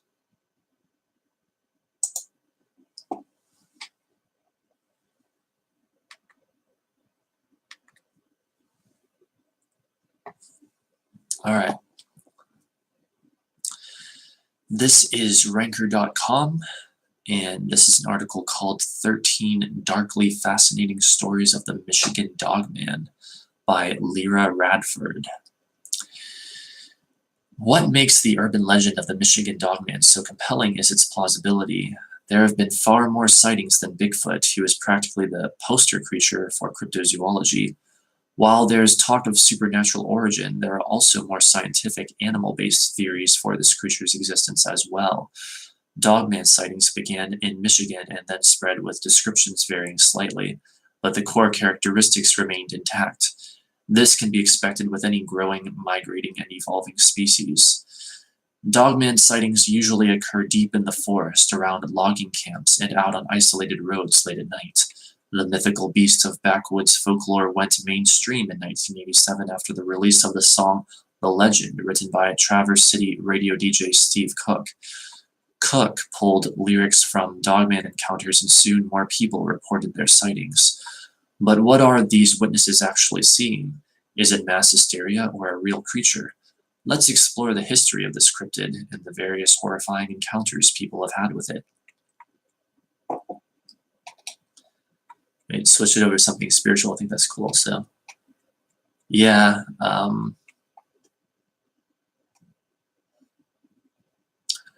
Yeah, I'll have to do that soon, maybe. But then again, I'm thinking like, well, Halloween's coming up, so maybe I should keep it more scary for that. I don't even know what to do. But I'm glad that you enjoyed the spiritual stuff too.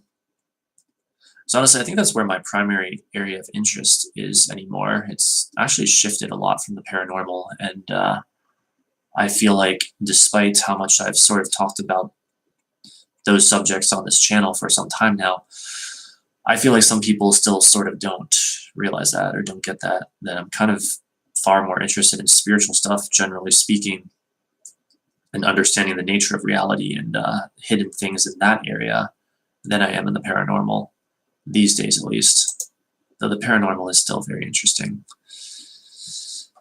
Let's see, the Michigan Dogman has extraordinary leaping abilities. In the fall of 1986, out near Manistee, Michigan, Ray Greenway was driving home from the Manistee Army recruiting station. It was late at night, and he noticed something in the darkened field beside him.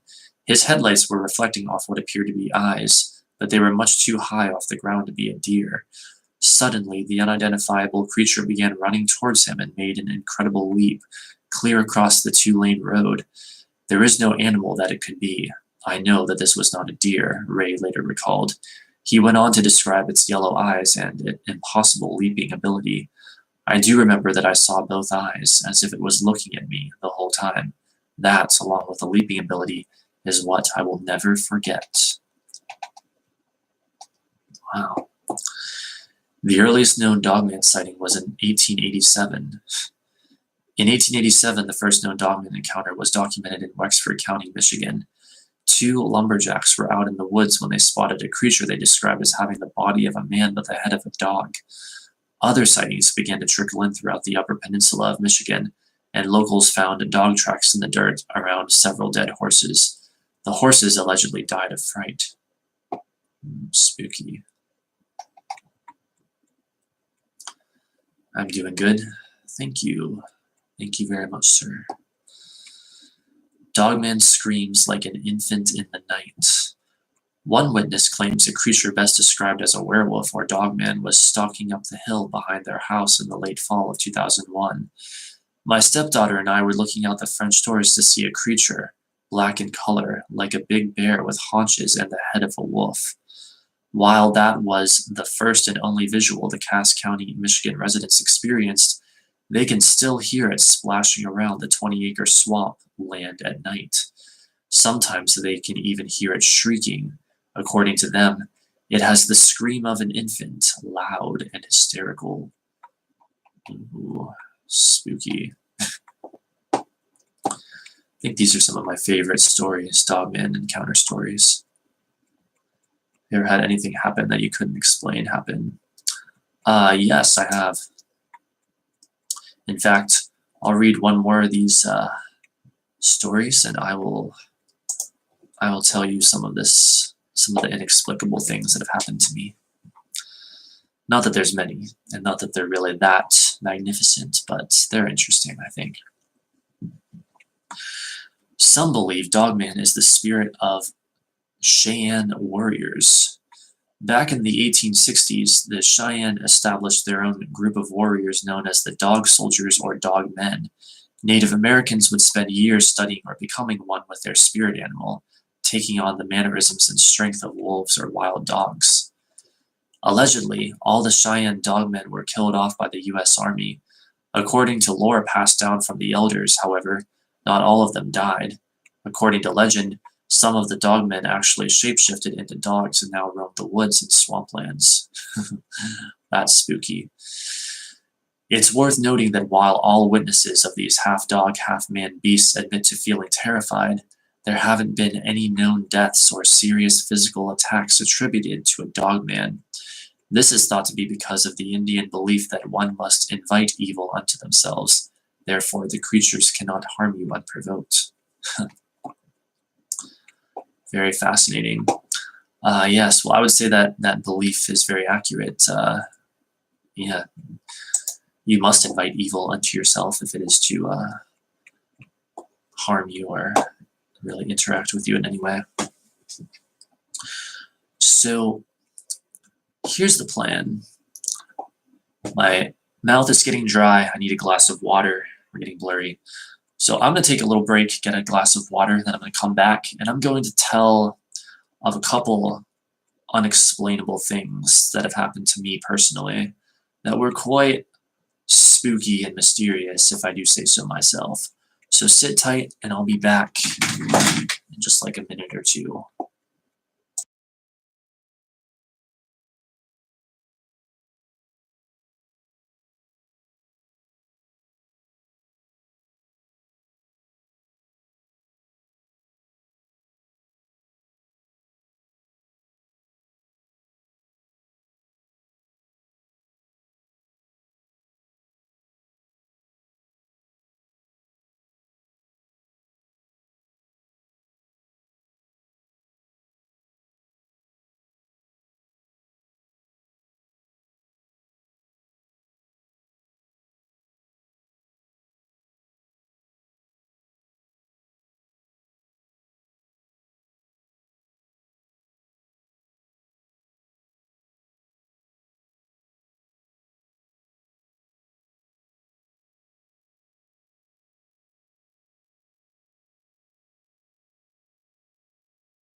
Hello, everyone. I am back. Let's see. I wonder if Dahlia has any sort of words for my return. I've been expecting you. It was foretold by gyromancy. All right. So, I don't know what the hell's Twitter notifying me of. All right, whatever. So, what stories do I have to tell? Well, The most recent thing that happened to me that is definitely one of the spookiest is something that happened in, I think it must have been 2015. I had this friend at the time, and we were hanging out. We would go walking at night a lot of times, sometimes during the daytime too, but we would walk at night a lot, and we'd even walk like late at night a lot. And this was one of those times we were walking at night. I'm not quite sure how late it was. I don't think it was actually too late yet, maybe like around 10-ish or something. But we were, how do I describe this area? There's a lot of hills where I live, and also a lot of trees and woods. And we're in sort of like a mountainous, hilly region. And so we were at pretty much the top, or like an elevated area, like the top of like a kind of a giant hill. And there was a parking lot that encircled a vocational school, essentially. Then there was a road about some distance from the parking lot. If I can get both my hands on the screen here.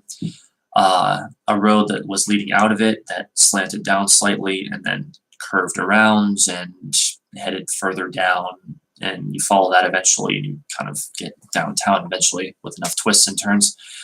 So we were, way up there basically. And we were on this road that was sort of running parallel to the parking lot, but like leading out of that area. And there's woods to our left, right? And of course, they're very dark. We can't see what's in there. We can't see anything in there. But so we're walking, and we suddenly hear what sounds like a twig snap, or maybe a small branch snap.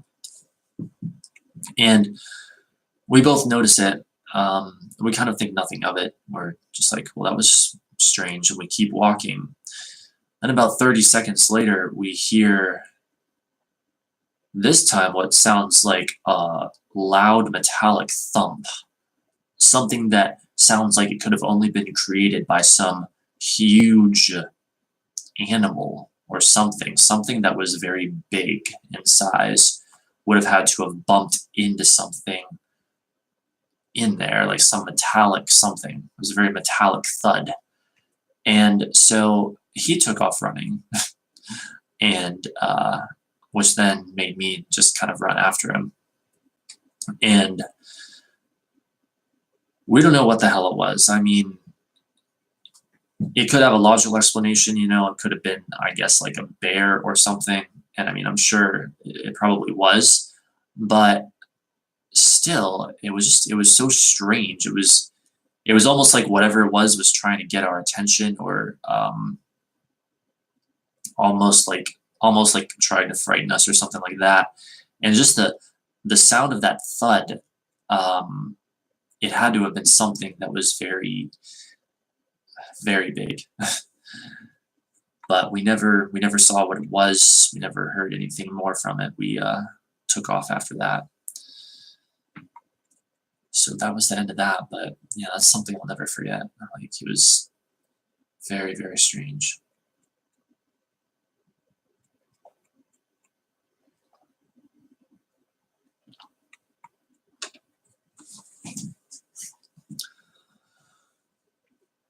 Oh boy, getting a bit sleepy. Then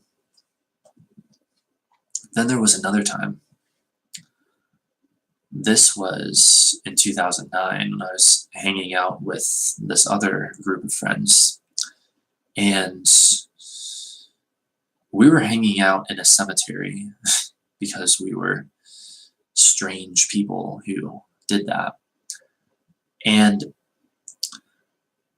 one of the friends in the group, she was always very, I'm not even sure how to describe it, like very into this sort of paranormal stuff, but in such a way that it was almost like maybe she took it a bit too seriously or something like that. I'm going to try adjusting the camera downward since I'm sort of back here. Yeah, she kind of took it too seriously, and I don't know. It was hard to tell what was real with her, like how much was truth and how much was a fabrication, or maybe like she just wanted to believe in things or whatever, like maybe she believed that she was seeing things when really she wasn't, or maybe she was, I don't know. But what happened is we were sort of discussing like paranormal things in the cemetery, I believe, and it was during the daytime, so it wasn't extremely scary, but she was saying like that she felt these like presences or something. As far as I remember, this was a while ago. She felt uncomfortable in the cemetery. She felt like there were entities around, and at one point she started acting possessed, more or less, not acting out in any kind of extreme way or anything like that, but certainly she became very quiet and acted as if she was under some malevolent influence. Now, I have no way of knowing if she was. It is my opinion to this day that I can't really believe in the validity of that, I guess. But so she kind of became like that, and after that we went to Staples of all places, which makes me laugh because it's so like random in a story like this. It's so unexpected. We literally went to Staples, like the office supply store, and as we were standing by some cameras that were sort of on display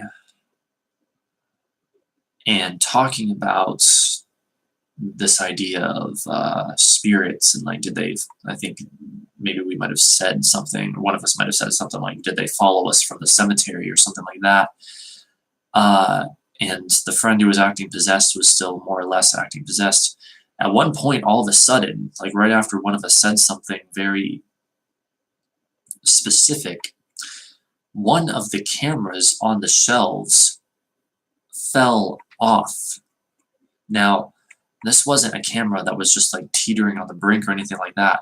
No, in fact, it was secured with like a thin rope, essentially, to prevent, I guess, customers from picking it up and carrying it around the store or whatever. Like, it was tethered, okay?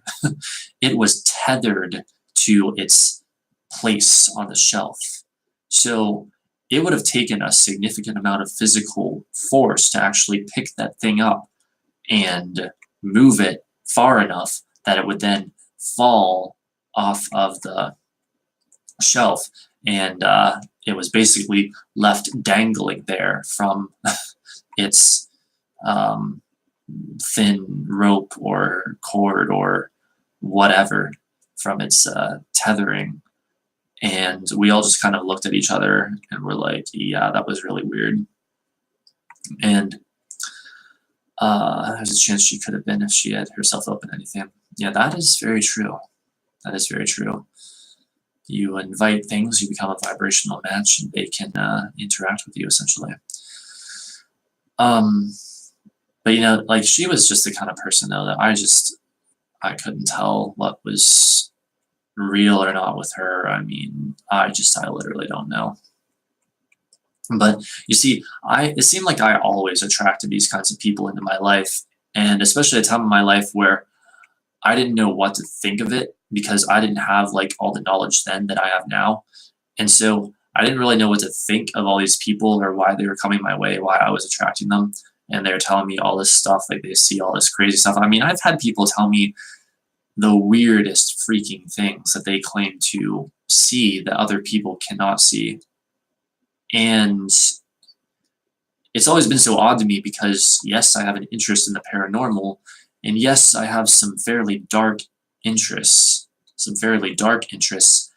but I'm just not the kind of person to get like deep into that stuff per se.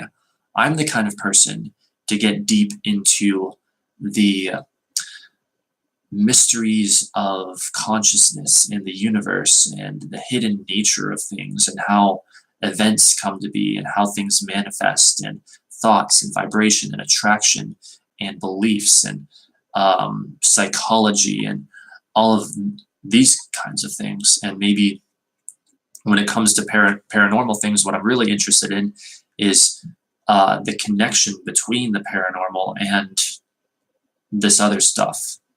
So it almost kind of rubs me the wrong way, or rubbed me the wrong way at the time that I attracted all these people who are into all this weird stuff. Because I was a fairly weird kid, not surprisingly, and a fairly weird teenager and like young adult, whatever. But to me personally, a lot of these people I attracted, like it made me feel like they were the weird ones. Like it made me feel like I was normal, quote unquote, by comparison. Like it made me feel like I was the outsider or I was not the outsider, that's not even the right word. It made me feel like I was the, I guess, non-weird one. And these other people, because of the extreme things they would describe, like they were the anomalous ones. So I just don't know what to think about all of that. It's just so weird. I don't know. Weird that I would attract such people. I wonder what it was in my vibration that brought them about. That would be interesting to figure out. But anyway, yeah, that whole event was weird though. The camera fell off the shelf. And I don't think that it was a situation where like someone could have like pushed it without my looking at it, because I'm pretty sure that I would have seen that. Although I guess in all honesty, I can't guarantee that. Who knows, maybe I looked away for a moment, someone pushed it and no one else saw. I don't know, but whatever. It was very strange indeed. I can't remember if we left the camera dangling there or if we put it back. I have no idea. Kind of funny to think, though, that a spirit might have followed us to Staples' office supply store. But, whatever. Sorry, I have to go. I'll talk with you later. Okay, you have a good evening. All right, Ruben, thank you so much for being here. And don't be sorry, that's okay. I'm glad that you've been here. Hope you have a good evening as well, and I'll see you soon, I hope.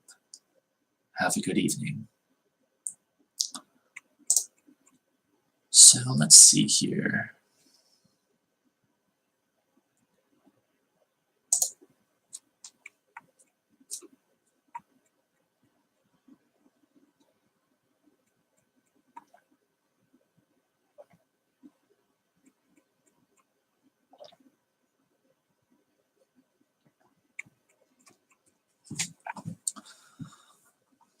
All right, well, at this point, there's still not many people here, so I'm just going to take a little break, just kind of chill out for a bit, see if more people show up. And perhaps we'll continue, or perhaps I'll get off. I'm too tired. I don't know yet. Sleep deprivation is sort of getting to me, unfortunately. Even though I had that 4-hour nap, it just wasn't enough. Let's go to Instagram and see if we can. How many people watched that story?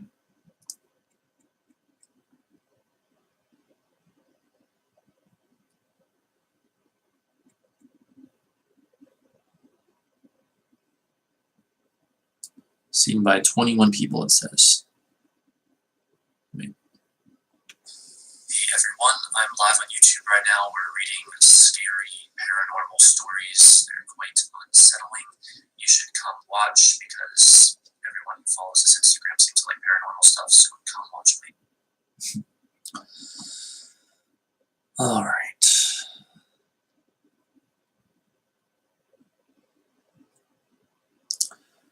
So maybe what we could do is we could turn this stream into a sort of ask me anything type stream at this point.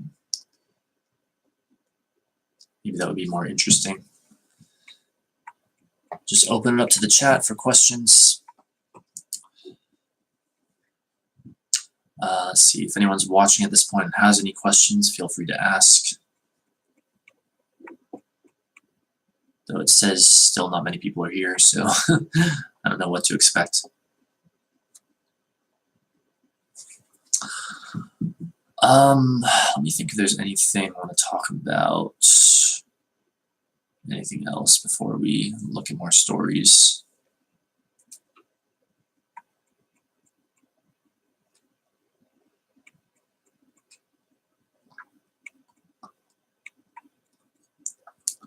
I don't know if that was visible, but I was almost like swishing the water through my mouth a little bit because my mouth is dry.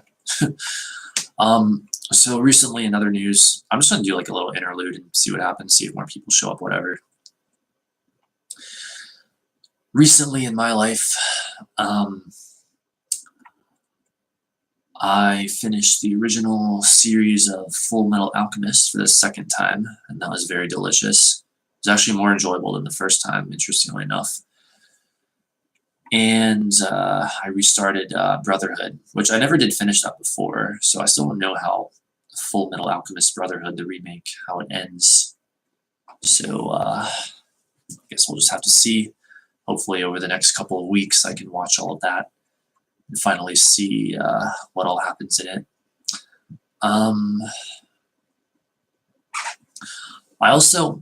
I started this document that I'm basically calling a life record. And I started this a few days ago where, and I don't even know if I'm going to keep up with this or not, but each day I'm listing, like at the end of the day, the major events of that day in my life. And I guess it's kind of like a journal, except I'm not going into long drawn out detail. I'm just sort of making bullet points, or actually, no, I literally am making bullet points of the most important things to happen each day. And I'm actually doing this almost more for astrology than anything else, because over time, if I do keep up with this, there will be great benefit from it, because I can look at, how do I explain this? When certain astrological aspects recur, I can look at my record and see what kinds of events that correspond to those happened when those same aspects happened before. And I can literally use the past to help predict the future. So I really look forward to that. But I guess that'll mainly take effect after a month or so of this, because the first thing I'll be able to sort of track is the moon cycle, essentially. And I can look for patterns there. And then more over time, well, Mercury, Venus, the Sun, not necessarily in that order, but just those planets mainly, then Mars, and then, of course, the outer planets eventually, but, well, only so many of the outer planets, really, I guess. You know, it's complicated, but yeah, I started this life record. I'm going to try to sort of keep track of the events in my life and use that in conjunction with astrology and literally use the past to predict the future. So, should be fairly delicious. Again, if anyone has any questions or comments for me, feel free to leave them in the stream or leave them in the comments.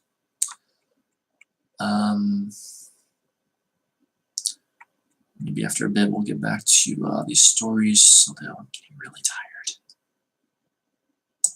Let's see here.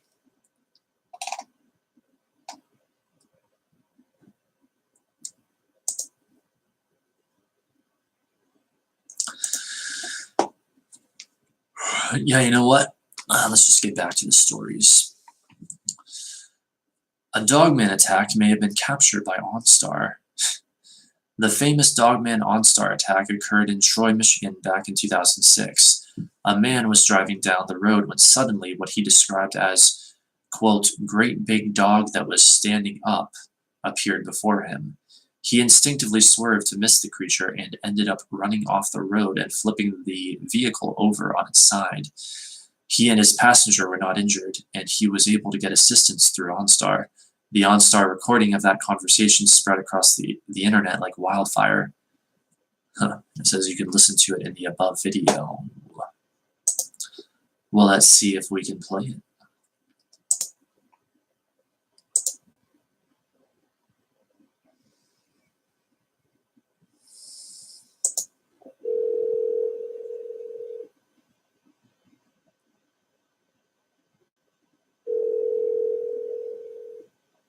Emergency. This is Kyle speaking. How can I help you? Hello? Something just ran in front of us down the road. We're in the ditch. We rolled over. How many people are in the car and is anyone injured? There's two of us. Hey, welcome back, Smiley. Yes, I'm still here. Right now, we're listening to this audio of a call to OnStar that someone, I guess, made after they saw what they described as basically a dogman. So we're just sort of playing this video here. It's rather interesting. Here, I'll back up a bit. Hello? Something just ran in front of us down the road. We're in the ditch. We rolled over. How many people are in the car and is anyone injured? There's two of us. I don't think we have any injuries. Is the car on its top or wheels or what? No, it's kind of sitting on its side. Hold one moment, please, while I contact emergency services. Okay. I wonder if he's going to describe the dogman. Or whatever it was.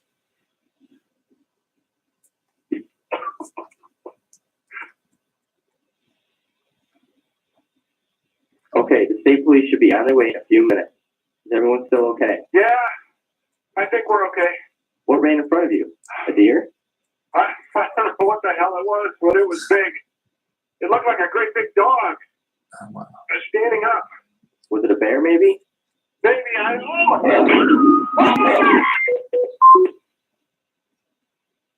Holy Sir? Hello? Are you still there? Sir?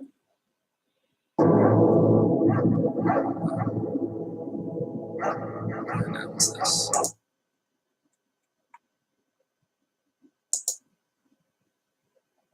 And then I guess that's it, although the video goes on for some reason. Well, that was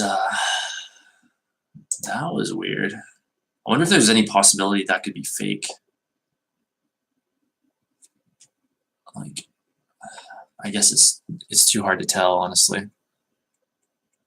I mean, you would think that a reputable website, if ranker.com even is a reputable website, I don't know. You would think that they wouldn't fake anything like that, but then again, I don't know. Like, I don't know. I find it kind of hard to believe that, like, something like that could be real. But then again, I was just saying earlier in the stream that I'm convinced that dogmen do exist. So, who knows?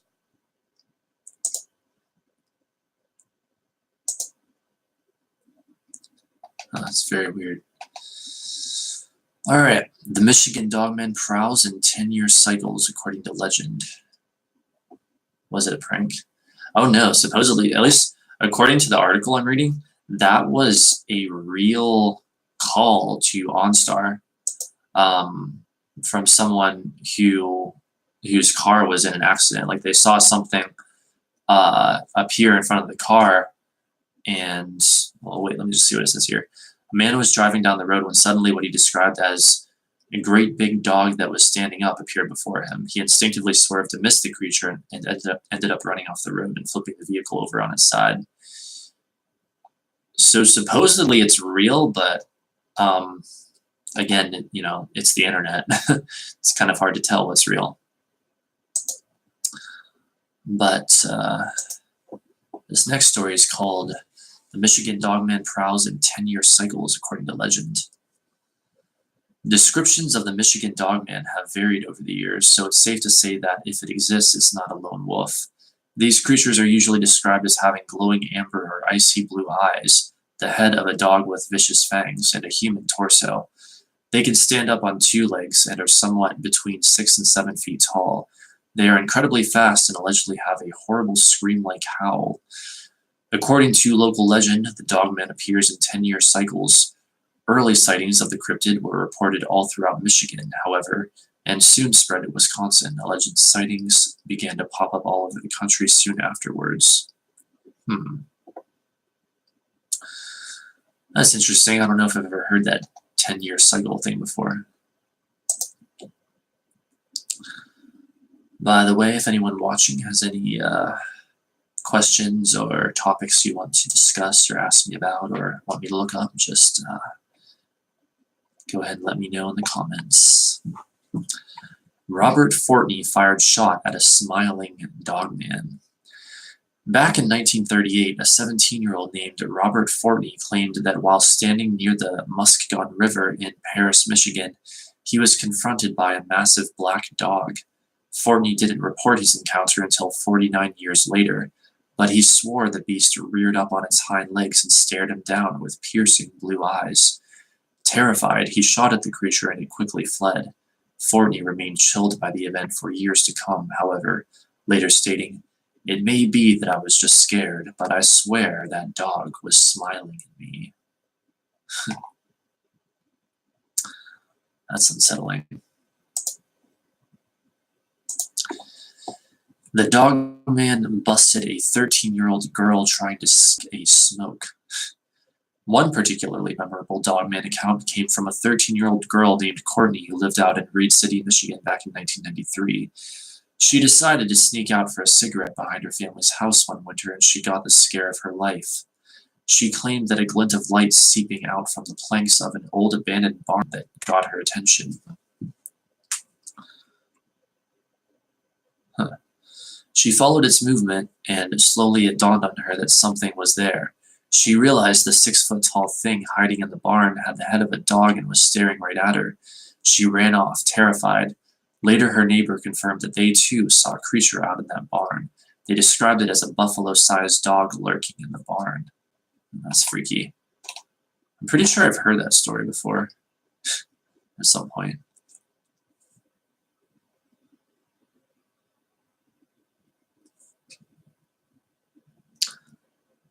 We'll talk about Loch Ness Monster. Yeah, that could be interesting. I feel like my knowledge of that is relatively limited. But then again, anytime I've read about it, I don't know, it almost seems like there's only so much stuff to know. Or like there's not as much sort of known about that as some other creatures maybe, or speculated about perhaps.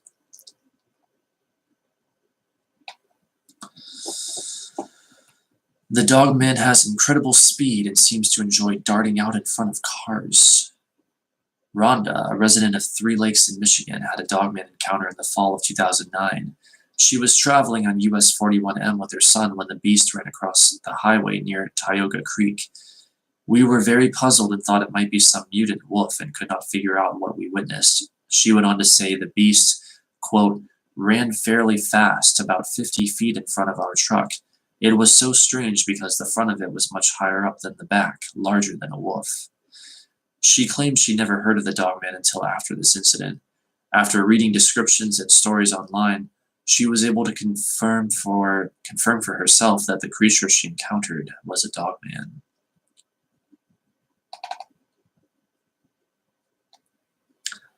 Yeah, you have to wonder if, like, in some of these encounters, if they're just seeing big dogs that somehow look like they're bigger than than an ordinary dog, I guess. Dogman likes to creep up on people in the night and stare them down. Wow. While driving on an isolated road in the Lansing, Michigan area in May of 2006, a man named Ron slowed down for what he thought was a deer. All of a sudden, a human-like hand, except much larger than a normal man's hand, reached over the edge of the hill, and this huge silhouette came into view. What came out of the darkened hillside was a massive man with a wolf-like face. It was much larger than a normal man, and it had a wolf-like face, and its eyes were reflected in my headlights. It just sat there and looked across the field on the other side of the road, and then it just very calmly turned its head and looked right at me. Wow.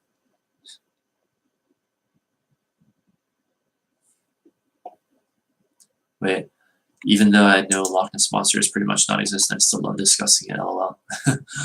I know, right? It's so interesting to discuss things even if they are improbable or, like, virtually impossible to exist. But yeah, I don't really know a whole lot about Loch Ness Monster. Like, I mean, I know as much as anyone else knows, but I don't know. It almost seems like something that's blown out of proportion. Like it seems like there's so many different weird creatures that people have seen, and so many strange entities allegedly spotted, that it makes me wonder why, like, the Loch Ness Monster of all things has gained such huge legendary notoriety. I mean, maybe because it was around, or not around, or like maybe because there were people saying that they spotted it long before many of the other creatures, but still, it almost feels like, it almost seems not so special anymore. Maybe, I don't know. It almost seems like it's like it is beginning to pale in comparison to some of the things that people claim to see in modern times. Though it is very interesting. Like, don't get me wrong.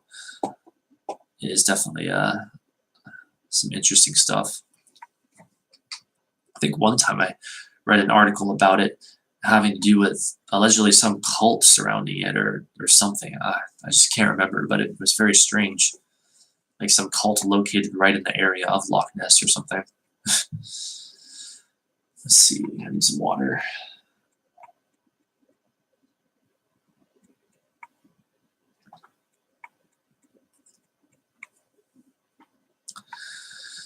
Dogman is super stealthy.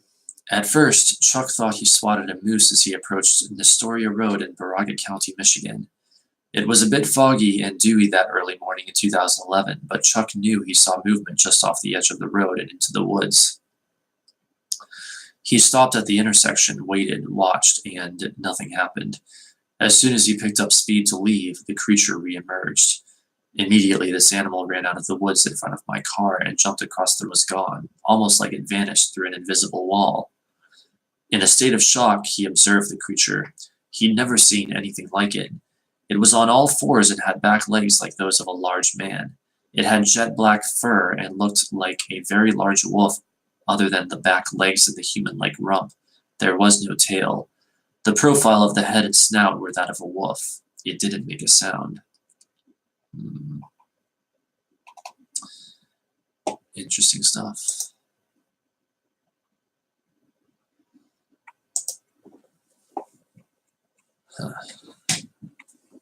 First, I think Loch Ness Monster is popular because it almost could have been a dinosaur relative sort of thing, and people are mad about dinosaurs. Oh yeah, that's an interesting angle to look at it at. Huh. Could have been a dinosaur.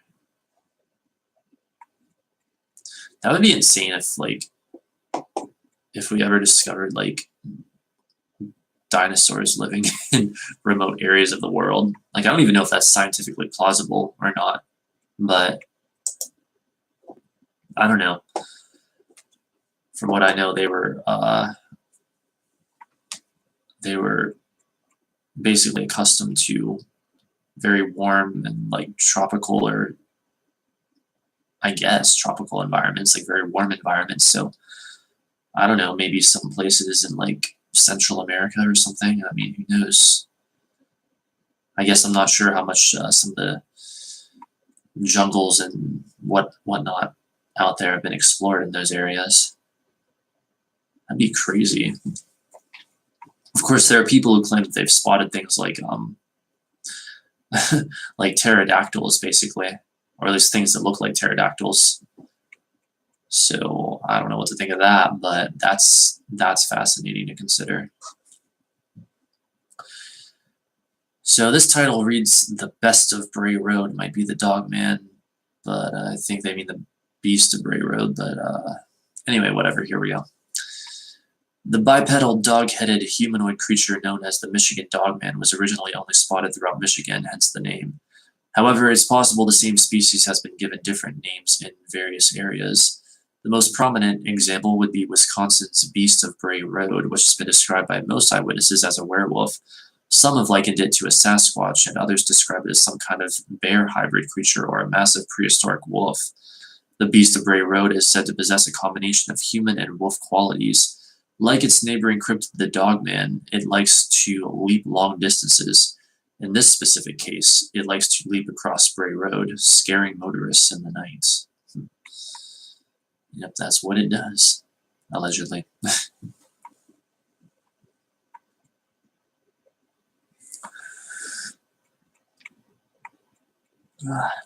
Getting sleepy. All right. Another reason is because it's a sea creature, and there's something about sea creatures that's either fascinating and scary. Just look at fake videos on YouTube about the Megalodon or Loch Ness Monster. They get crazy views. Oh yeah, that's true. People go nuts over that stuff. And what, like, stuff I heard about a few years back, like, about, like, mermaids or something. Like, people going crazy about that.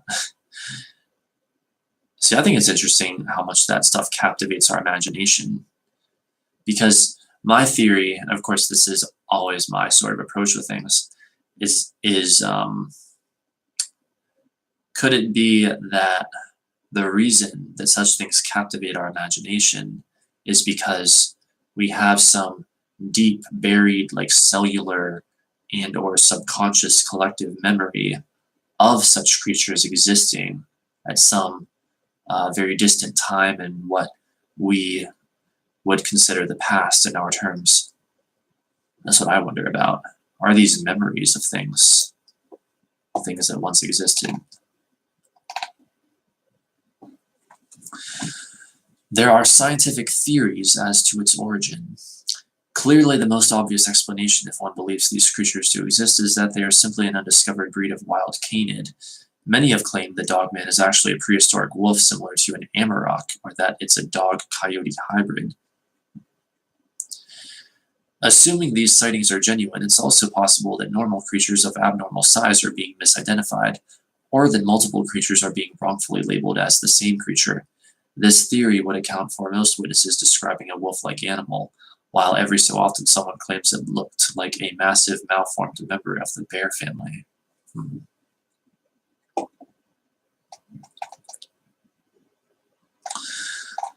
All right, and that concludes that article.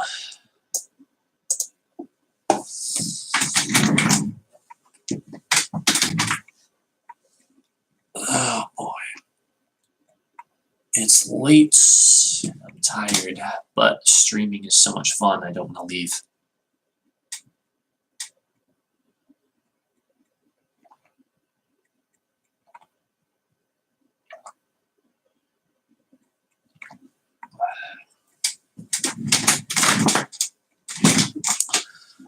So what should we look up next? What should be our next analysis?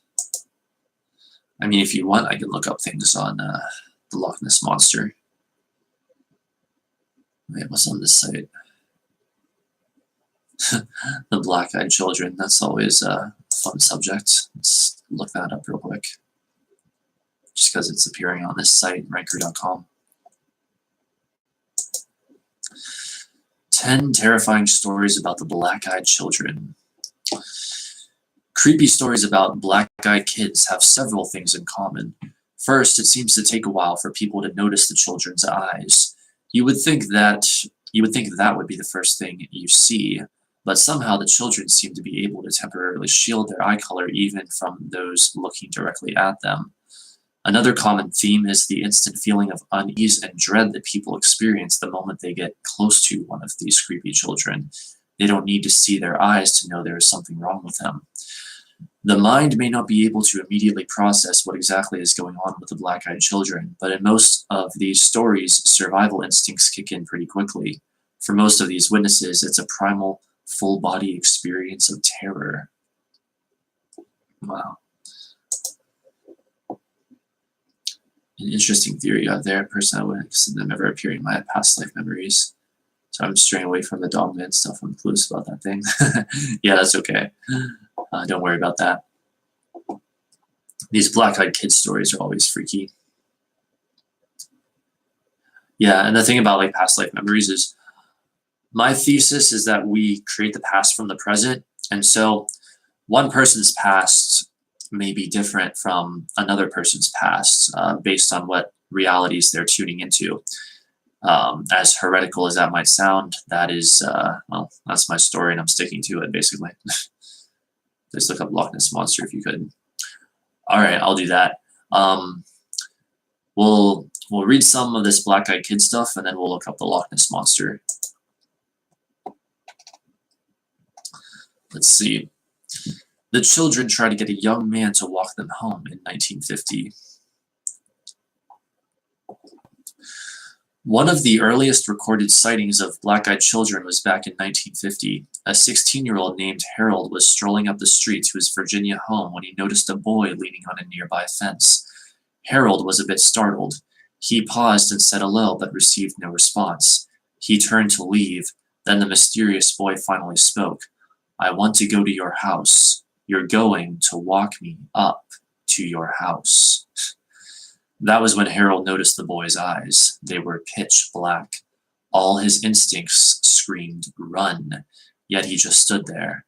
Then, as if reading Harold's mind, the boy said, "Now, don't you run away from me. You're going to walk me up to your house." That was enough to spring Harold into action. He booked it out of there. He claimed he'd heard the devil child let out the scream of a bobcat, but he wasn't willing to turn around to be sure. The account goes on to reveal Harold's parents actually believed his tale, and his father went out with his gun in hand, looking for what they believed was a devil. The black-eyed child was gone, but Harold's mother still took him to the local priest to be sure her son would remain safe. That was pretty spooky. Ever heard past life regression? Ever had past life regression? Any past life memories? No, I haven't. Though that would be very interesting.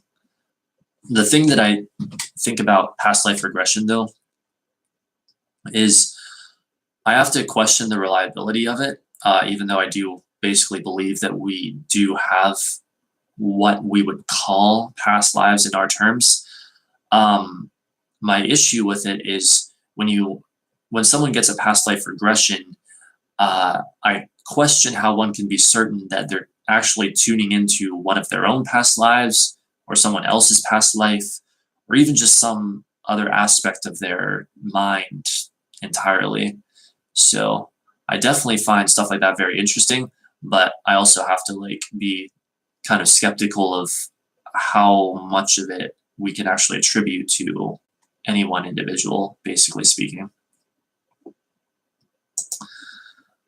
Let's see here. The boy stopped a journalist and demanded a ride. Ooh, spooky. Journalist Brian Bethel of Abilene, Texas is credited with being the first person to post an online account of the black-eyed children phenomenon. It all began back in 1996. Bethel was sitting in his car writing out a check he intended to drop off at a nearby internet provider's office. He was startled by the sound of knocking on his window and looked up to see two kids in hoodies. He couldn't figure out why, but a jolt of fear ran through him. They were just kids, but something was wrong with them. He just couldn't figure out what. Let's see. Shane Dawson has a video on the black-eyed children. I was about to watch it with my sister, but she refused because she's scared, LOL. Yeah, I've seen that video. I watched it a while back. It was pretty good from what I recall. Though it's been forever since I watched it. Hey there, Panic. Welcome to the stream, mister. And it is spooky indeed. I love it. Let's see. He cracked his window just enough to talk with them. The oldest of the two boys asked for a ride to their mother's house. He claimed they were going to see a movie, forgot their money, and needed a ride so they could make it back for the movie in time. The movie theater was close enough that Bethel could read the marquee, and he asked the boys what they were going to see. Mortal Kombat was his reply. Brian knew that movie had already started an hour ago. Also, there was just something wrong with the pair. The way they spoke wasn't natural. They didn't sound as young as they looked. Just let us in, and we'll be gone before you know it. We'll go to our mother's house. Everything the older boy said sent shivers down Bethel's spine, but then he saw it. The pitch-black eyes lacking any real substance or soul. Bethel didn't even try to hide his horror. Come on, mister. We won't hurt you. You have to let us in. We don't have a gun. The more he spoke, the more Bethel was sure he had to get out of there. He threw his car in reverse, the boy still yelling to be let in, and sped off. He gave one quick glance behind him but saw nothing. The black-eyed boys simply vanished before he even made it out of the parking lot. That was unsettling. So you're very right about that poetic. I actually did hear about some of these past life memories actually being others, not yours. Yeah, I know, right? It's like, how can you really be certain what's what, I suppose, outside of maybe having some kind of, I don't know, experience that is different enough that you could be more sure somehow, but I don't know. So I think what we're going to do now is there's more Black Eyed Kids stories, but since you requested it, we're going to look up stuff on the Loch Ness Monster and read that, and then we're going to return to the Black Eyed Kids stories. Let's see what we can find here. Loch Ness Monster. There's, I don't know, are there like just stories of people who've seen it? Let's see. It's creepy. When I was a little kid, I could have foreshadowing memories of the future, or would have foreshadowing memories of the future. Ooh, that's interesting. I would theorize that you were tuning into other realities, because my belief is that all time exists simultaneously. Like, all time exists at once, at least in our terms of time. Like, all of our lives sort of exist at once. And so, yeah, you've been tuning into stuff that sort of already exists but doesn't seem to exist, I would say.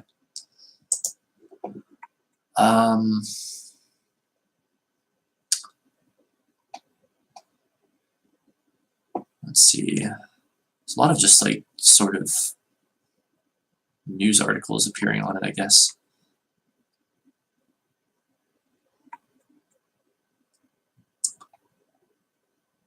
Loch Ness Monster Legend sightings of Nessie. Let's check this out.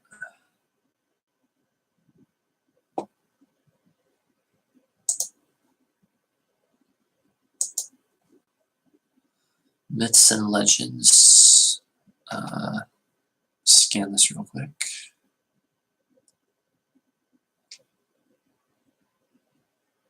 All right, let's see what we have here. Myths and legends. This is from, what the hell does it even say? Visit invernesslockness.com. Okay.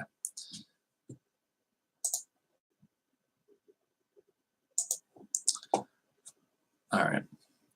The most famous mystery about Loch Ness surrounds the phenomenon of an enormous creature that is believed to live in the water, known universally as the Loch Ness Monster, or Nessie as she's affectionately known. There are companies around the loch. Wait, what?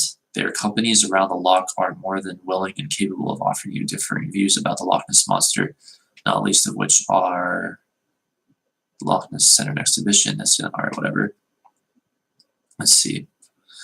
A place filled with mystery and legend.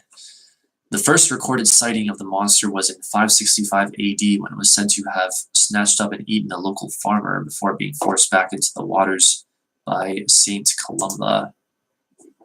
Hang on, are we blurry right now ever so slightly? Okay. Over the years, rumors spread far and wide about strange events at Loch Ness. Some believe that ancient Scottish myths about water creatures like kelpies and the Yuzga, meaning water horse, contributed to the notion of a creature living in the depths of Loch Ness. In 1933, construction began on the A82, the road that runs along the north shore of the loch. The work involved considerable drilling and blasting, and it is believed that the disruption forced the monster from the depths and into the open. Around this time, there were numerous independent sightings, and in 1934, London surgeon R.K. Wilson managed to take a photograph that appeared to show a slender head and neck rising above the surface of the water.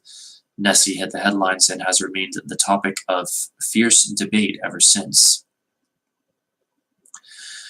In the 1960s, the Loch Ness Investigation Bureau conducted a 10-year observational survey, recording an average of 20 sightings per year, and by the end of the decade, many submarines were being used for the first time to explore the depths of the loch using sophisticated sonar equipment.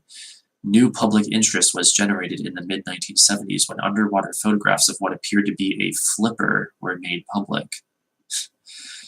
To this day, there is no conclusive proof to suggest that the monster is a reality. However, many respectable and responsible observers have been utterly convinced that they have seen a huge creature in the water. Prehistoric animal, elaborate hoax, seismic activity, a simple trick of the light. It's even been said that the whole mystery could be explained by the presence of circus elephants in the area in the 1930s. Whatever the truth, it's always worth a trip to Loch Ness to see for yourself. Here's a few ideas of things to do at Loch Ness between Nessie's spotting. And I guess he goes on to describe that in a link. That's interesting. Let's go to, I'm going to look at Mysterious Universe and see if they have any Loch Ness Monster related stories recently.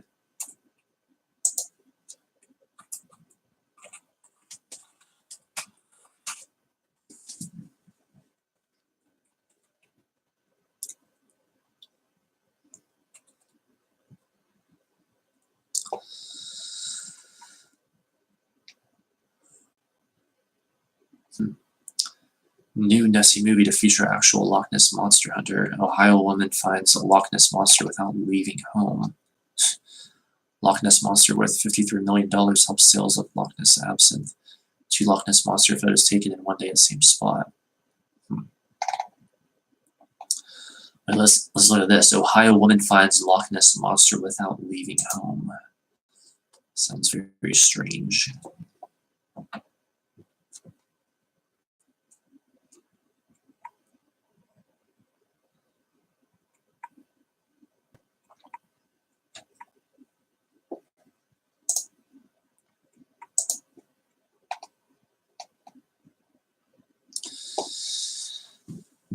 This is an article by Paul Seaburn. Ohio woman finds Loch Ness Monster without leaving home from mysteriousuniverse.org. How hard is it to find the Loch Ness Monster? Well, first you need to spend some money and get to Scotland, right? Not anymore. A woman in Ohio got a photo of Nessie while sitting on her couch at home for free. A photo that is good enough to be added to this year's list of Nessie sightings, pushing the 2018 total to 9. And increasingly closer to setting an annual record. If it's that cheap and easy, why are we all spotting the Loch Ness Monster? Wait, what? I think that's supposed to say, why aren't we all spotting the Loch Ness Monster? But these articles have their typos.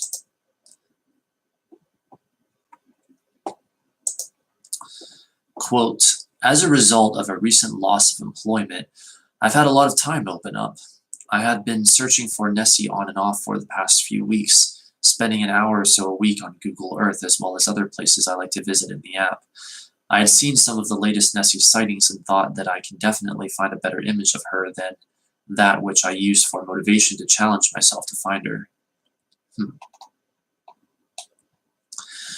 Lisa Stout from Bellevue, Ohio may have found a great way to supplement her unemployment checks if her photo of Nessie wins the €1,500 $1,971 US prize offered by the Inverness Courier newspaper for the best Loch Ness Monster photo or video of 2018. According to the Scottish Sun, Stout noticed something unusual in pictures taken near the Loch Ness Highland Resort in Fort Augustus at the southern end of the loch. The photo, see it here, it says, maybe I can pull that up in a bit, taken in April of 2015 was clear enough for Stout to see or imagine to see details that convinced her it was the monster. Fascinating.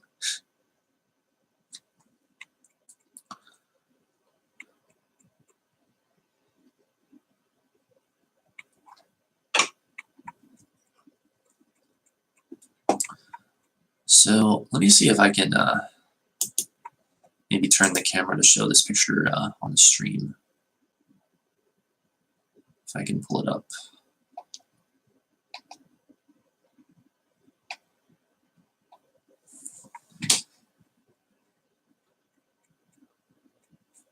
What the hell, it's so small. Maybe I can make it bigger.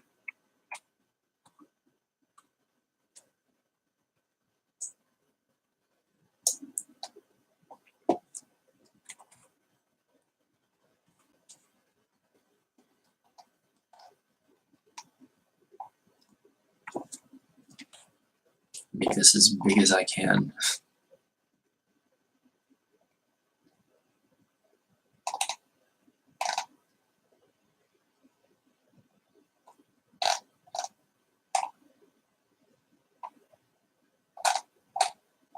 Okay, I guess this is a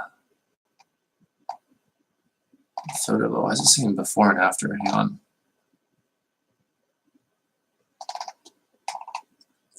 I don't know, but anyway, let's see if I can get the camera right on that.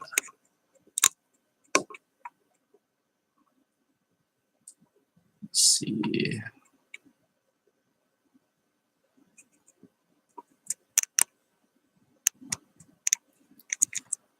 Yeah, I have no idea if it's like even visible on here, but apparently there's something right there where I'm pointing that appears to be sticking out of the water, like a head. So I guess that's what she thinks that it is. Actually, I'm going to pull this up on my phone just so I can see what you guys are seeing real quick.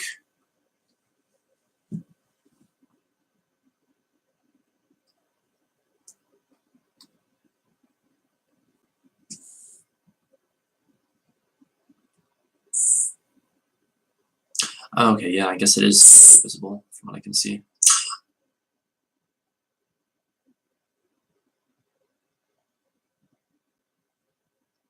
It's weird how it creates that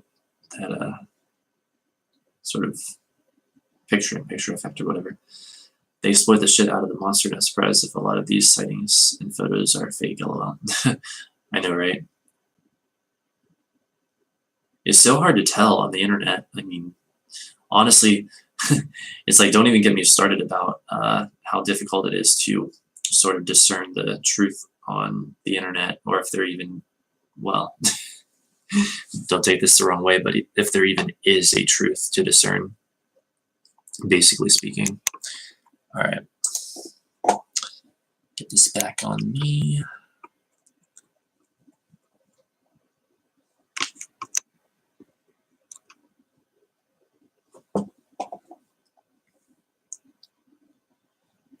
Shark. Yeah, who knows? Who knows?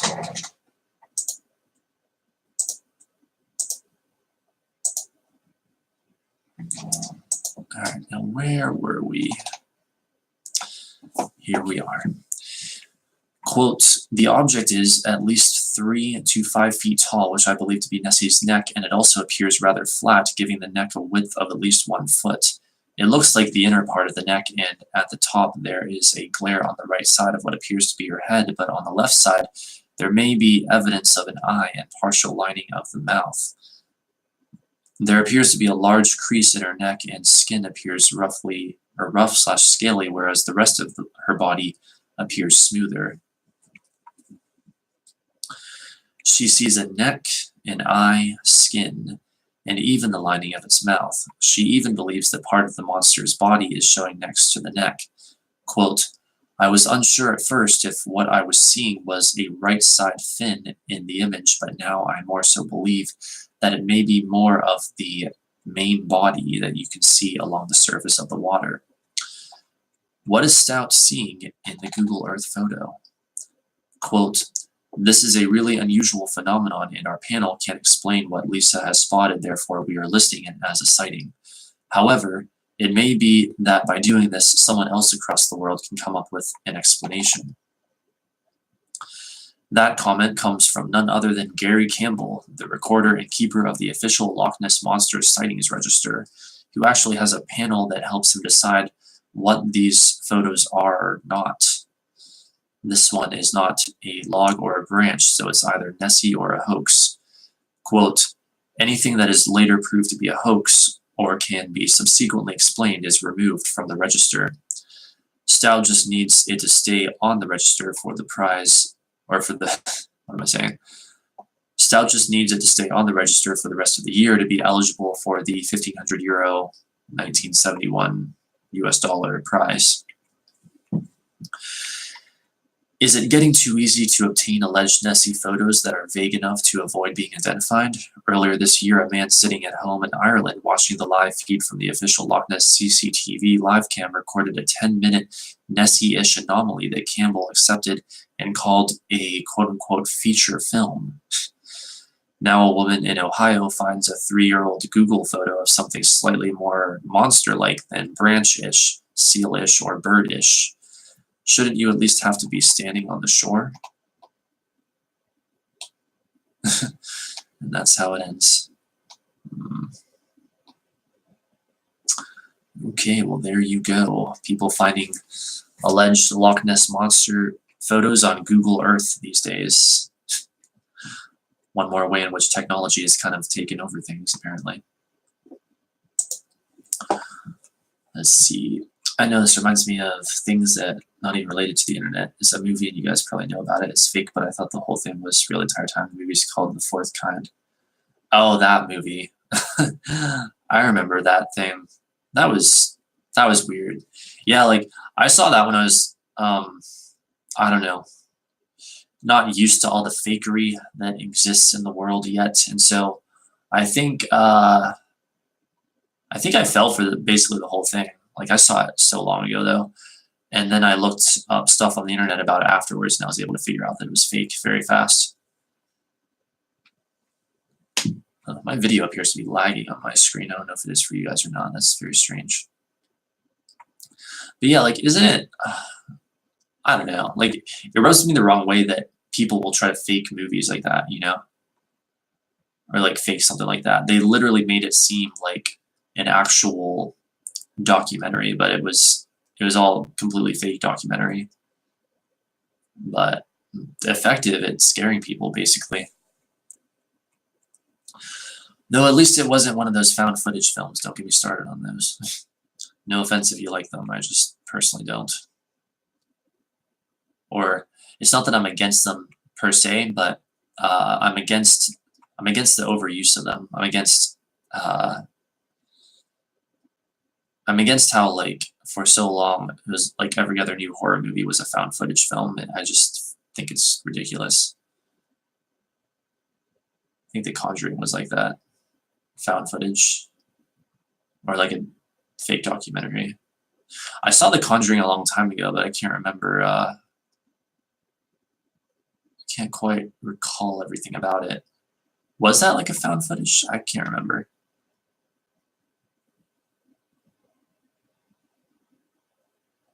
Okay, let me see if this is lagging on my end. Let me see if this is lagging on. Turn that down so it doesn't mess things up. Fake documentary kind of thing, based on true story that was fake. I see. Wait, it was based on a true story that was fake? Like, I don't understand. It's true, but it was fake. Or like they said it was based on a true story, but the truth is that it was fake. I wouldn't be surprised if that is the case. All right, I think I think we're not lagging, at least on my phone. All right, whatever. Yeah, it's like, what is the point? Like, why don't they just make it like an actual normal movie then? It's like, just, you know, it's like it could be a great movie if you don't try to deceive people, but that's just my opinion.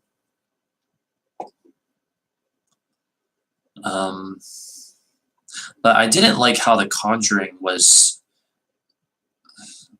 I don't know. Well, I shouldn't just say it about that movie. I don't like how a lot of modern horror movies, it seems, at least ones that I've bumped up against, well, this is just my opinion, but they just seem so preachy, you know. They want to make it all about like God versus demons, or you know, like God versus the devil, and tie in all this religious stuff to it. And it's like, I don't know, it's like, really? You're gonna do that with like every freaking horror movie? It's gonna be like a demon, and it's gonna be like, just why? It's like, just stop. But anyway, well, if anyone wants, I will read more about the Loch Ness Monster, but I think it's, I think we should go back to some stories about the black-eyed kids for a bit. Sort of give that, you know, sort of take turns with things, perhaps, maybe. Let's see here. Just a marketing scheme, the whole based on true story stuff. Yeah, you're probably right. Like, it's funny because I normally don't try to make a big deal out of things, but like the whole like fake horror movie kind of thing just rubs me the wrong way so much, and I don't know why. Maybe it's my Capricorn nature, you know, my astrology, like having the sun conjunct Saturn in Capricorn, that anything that sort of deceives people, that sort of fakes reality, really, you know, gets on my nerves and rubs me the wrong way. Like, I think that's quite possibly it, that I'm just that kind of person that just can't stand fakery. But at the same time, I'm also the person who will tell you that you create your own reality. And if you essentially believe in something, your belief will tend to like attract things that prove that belief, you know. I just got a bunch of new viewers, it says. Interesting. But you know, whatever. I guess for me personally, it depends on what the subject matter is, I guess. Like, if it's going to be a movie, it just rubs me the wrong way if it's like, if it's fake, especially if they're doing it just to make more money, or, you know, whatever. All right, so anyway, the next story is called "The Children Menaced a Gas Station Attendant During a Power Outage," or that's the heading anyway. The children menaced a gas station attendant during a power outage. A gas station attendant in northeast Louisiana had a terrifying encounter in November 2012. The gas station was creepy enough to begin with at 3 a.m., but then the power went out. Led by the light of his cell phone, the attendant was able to get the generators going, but the backup lighting was dim and only lit up certain areas, like the cash area and the parking lot, while the rest of the isolated establishment was cloaked in black. Out in that darkness, he noticed movement. 3 children on bikes were heading his way. They stood at the door and stared at the attendant. He felt creeped out, but they were just kids and it was way too late for them to be out. He opened the door and asked if they were okay. The young girl asked to use a phone, but as he handed his cell over to her, he realized her eyes were all black. "No, I need the real one," she pointed at the landline inside. The thought of letting her inside sent chills up his spine. He shouted at all of them to leave as he slammed and locked the door. The children stood there a bit longer, silently staring at him through the glass with their solid black eyes. Then they got back on their bikes and disappeared back into the darkness. The next morning, the attendant was eager to go through the surveillance footage. Unfortunately, The power outage cut the cameras off, and they didn't boot back up with the generator. He had nothing to prove the events of the night before took place. Well, that figures. Let's see, I despise the spilt. I've never seen that, but now I want to look it up so I can find out what's despicable about it. Let's take a look here. The spilt, huh? Ooh, we're blurry AF. Come on, there we go. Movies can be, oh, it's split? Oh, okay. I haven't seen that either. Movies can be anything you want them to be. Star Wars, for example, the latest film, people talk about how that movie is bad because it's SJW propaganda and all. Yeah, that's true too. There's so much room for interpretation because movies are art. Like, I'm not against that. Like, I'm not against movies being art and open to interpretation. I'm against any kind of like deliberate attempt at faking things or deceiving people or whatever. But as for, I guess, almost more like political stuff, I don't know. I kind of don't really get into all that. So I kind of just let people make up their own minds about that kind of stuff. Let's see, let's look this up. The split.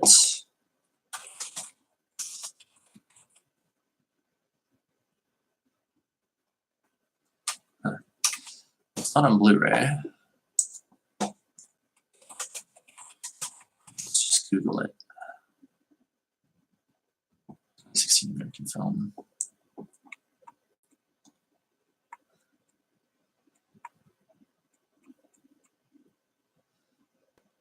Let's see. Let's go to the Wikipedia page for it, I guess. But for me, the movie sends out a great message about how this world works. Interesting. I haven't seen that movie, so I guess I can't really comment on it. Do you think human kids can have demon sides?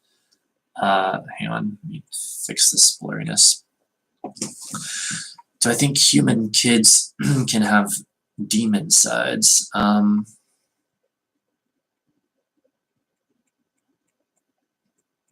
It's theoretically possible. Demonic entities are basically thought forms, more or less, and even a child has free will and can focus themselves into a vibration that makes them a match to one or more demonic entities, one or more of these thought forms that are basically demonic entities. And so, like, if that's what you're saying exactly, then yes, I do believe that's possible, though theoretically it should be more rare for a child to have any kind of demonic attachment or demonic energy, because since they haven't been physically focused in their physical body for as long as an adult, they're much less likely, much less probable to have as much resistance as an adult. Or maybe a better way to say it is they're far more likely to have far less resistance than the average adult. Whereas the average adult,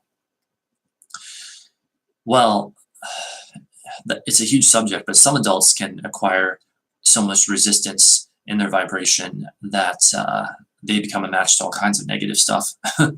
And unfortunately, what happens, or it's very unfortunate when it happens, that they don't realize this, because then they tend to go into a negative spiral. And if they stay in that spiral long enough, they will eventually become a vibrational match to what one would call demonic entities. Now, that doesn't mean that such entities are going to for sure attach themselves or interact with that person or co-create with them, but to me, it makes them prone to it. It makes them open to it, vulnerable to it. Biggest message being the Force source and not taking sides in the wars. DJ character. Interesting. Yeah, that's interesting. That idea of like the Force, like working with that sort of non-physical energy. you know, the energy that sort of animates us and stuff. Fascinating. Let's see. Split is a 2016 American psychological horror film written, co-produced, and directed. Whatever. Film follows a man that's won 3 different personalities.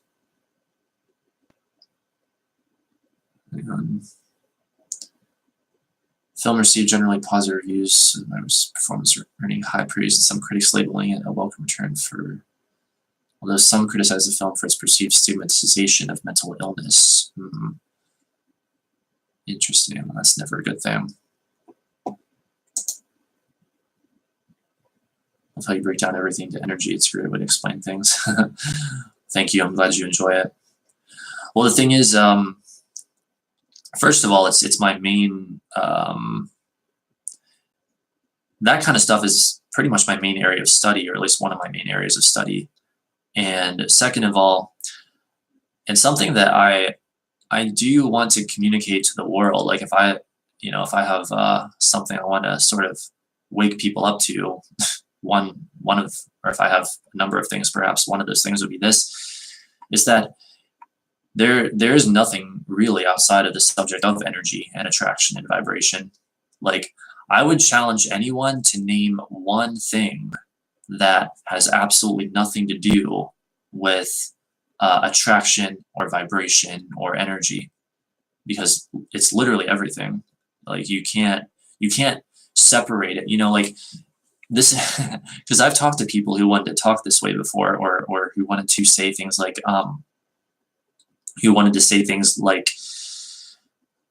well, attraction stuff applies to everything, but the things that aren't going well for them, like, oh, like it's like, sure, if it's something that came into their life that they liked, then they created it. But if it was like, say they were having trouble making enough money, then it had to be something else. And it's like, oh no, you can't have it both ways. You either are the creator of your own reality or you aren't. Like either everything is what you attract and energetically based, or it isn't.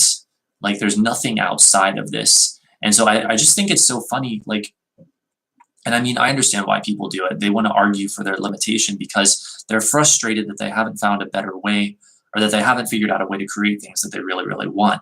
And so they try to come up with these sort of absurd explanations. They must think, okay, there must be a reason why something is keeping me from what I want. And while that can be true in certain terms, even then you're attracting that situation. And I just, I want to say to these people, because I've had personal conversations, you know, this isn't just some theory for me or whatever. I've had personal conversations with people who would try to tell me, like, I bring up this idea of attraction and vibration regarding their challenge they're describing, and they're like, well, I'm just kind of talking about like not even including attraction or any of that right now. And I'm like, you cannot not include it. Like you cannot just say it isn't relevant when you don't want it to be relevant. Like it's the basis of this universe, is how this universe works. It's always relevant. Like it doesn't matter whether you like it or not. It doesn't matter whether you believe in it or not. There are physical laws, basically speaking, that apply whether you like them or believe them or not. You know, just try to believe that the law of gravity doesn't exist and that you can fly or something. Trust me, you're not going to be able to. Like, I don't care what you think of the law of gravity. As long as you're here on planet Earth, you must abide by its rules. And it's the same thing with attraction and all of that. So thank you for making that comment. That was something I've been wanting to get off my chest a little bit. I remember one conversation in particular. It was so funny. The person I was having the conversation with, he was getting increasingly frustrated because I wouldn't let him, how do I say this? I wouldn't let him get away with acting like it's a separate thing. You know, I wouldn't let him get away with saying that there are things outside of this idea of attraction and vibration. And he was trying to, argue for limitation, and his main issue was money. And at one point, he was so frustrated. He was like, "How much money do you have in your bank account?" And in retrospect, I so wish I thought of this at the time. I didn't think of this at the time, but I so wish that when he had asked that, when he was like, "How much money do you have in your bank account?" I wish I'd been like, "Oh, I've got billions of dollars." And he'd probably look at me kind of strange, and I'd be like, "I've got billions of dollars in my vibrational bank account." And, I bet that would have frustrated the hell out of him. But I don't know, is it bad that I almost kind of enjoy, I mean, if I wasn't good friends with him, I'm sure that I wouldn't have felt this way, but because I was good friends with him at the time, I almost enjoyed sort of, I don't know, like almost teasing him a bit about it, or not teasing him, but like sort of, I don't know, making him a little bit uncomfortable, basically, but only because, we were good friends and I knew that he could handle it, essentially. But yeah, I really wish I'd said that. It would have been the perfect statement in that situation. He'd been like, "I'm not talking about your vibrational bank account. I'm talking about your real bank account." I'd be like, "It is my real bank account. What are you talking about? Like, what could be more real than my vibrational bank account?" Like, it just, I don't know. It would have been so much fun, but I've been waiting for an opportunity like that ever since, and one hasn't presented itself, but I hope that one day one will, because it'd be a lot of fun. But anyway, just one small problem I have about your theory is I talk a lot about free will and creating your own reality, but I feel like you're missing one thing, is that before you have that kind of power, you have to connect with your source energy. Otherwise, pretty much any one of us has a script we have to follow. You have to connect with your source energy.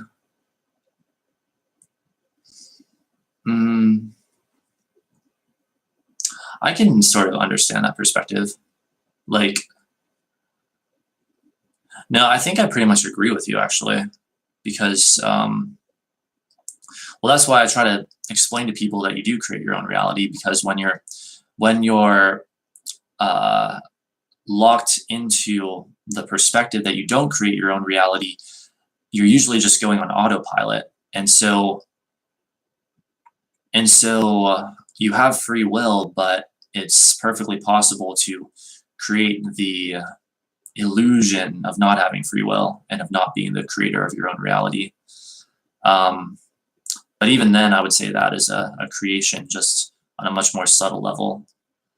I feel like what a lot of people also don't realize is that we don't just create things with our conscious minds. In fact, a lot of our creation might happen, I don't want to say with our subconscious minds, because that's highly misleading, but a lot of our creations might happen on deeper levels of our being, and like in the dream state and stuff like that, according to I don't know, the books I've read, the research I've done over the years, but especially a lot of the stuff I've been reading more recently in the Seth material.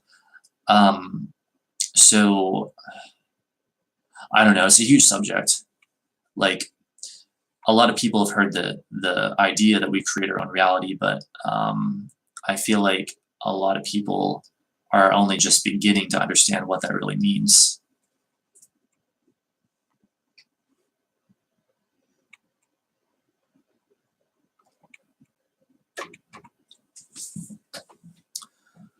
So let's see here. Still trying to figure out what the deal is with this Split movie. Like, I think I heard of it a while back.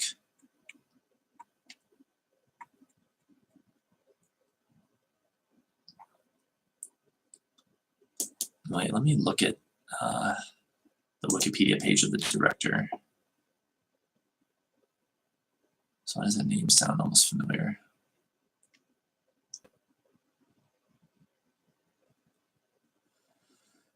Let's see, he directed or whatever, The Sixth Sense, Unbreakable, Signs, The Village.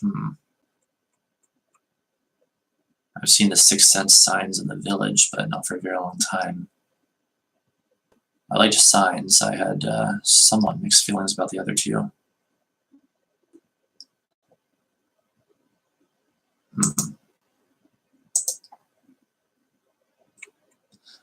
Yeah, like Panic, if you don't mind saying what was it that rubbed you the wrong way about Split? That's what I want to get to the bottom of. Because I can't really tell from its Wikipedia page. Was this like a found footage deal, or what was it? Unless it's literally right before my eyes and I'm not seeing it.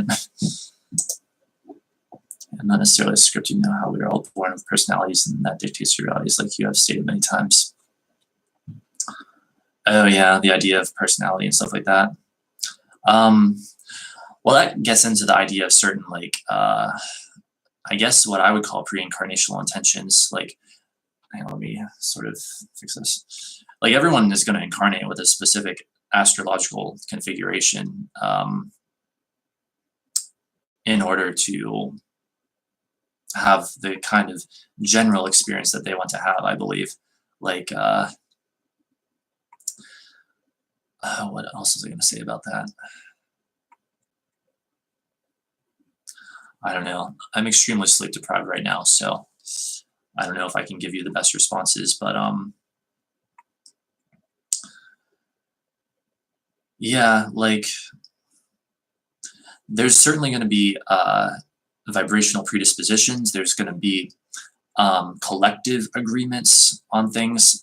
There's going to be, I believe, people who agree to be more predisposed to one system of thought or belief, people who agree to be more predisposed to another, and even the conflicts that people can have with beliefs, whether within themselves or with others, can be intended from other levels and used for the purpose of exploring themes. But I've also heard the theory, and I'm not quite sure what I think of it, but it may be accurate, that that once you become, I guess,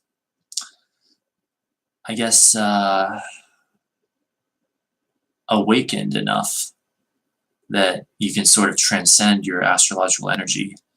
And it might even be that understanding that your beliefs form reality and beginning to work with your beliefs and changing your beliefs to be more positive could be a way of transcending at least the unwanted or so-called negative characteristics of one's, like, astrological energy that they incarnate with. I mean, I know for me, I definitely did a hell of a lot of that, because I, being the Sun conjunct Saturn Capricorn that I am, used to be way too freaking order and structure oriented, and I would hardly ever trust my intuition or believe in doing things like that. I think, no, you shouldn't trust that. You should think logically about everything. That was basically my instinctive response growing up, and it wasn't until like I was kind of like, I guess, like an older teenager / young adult.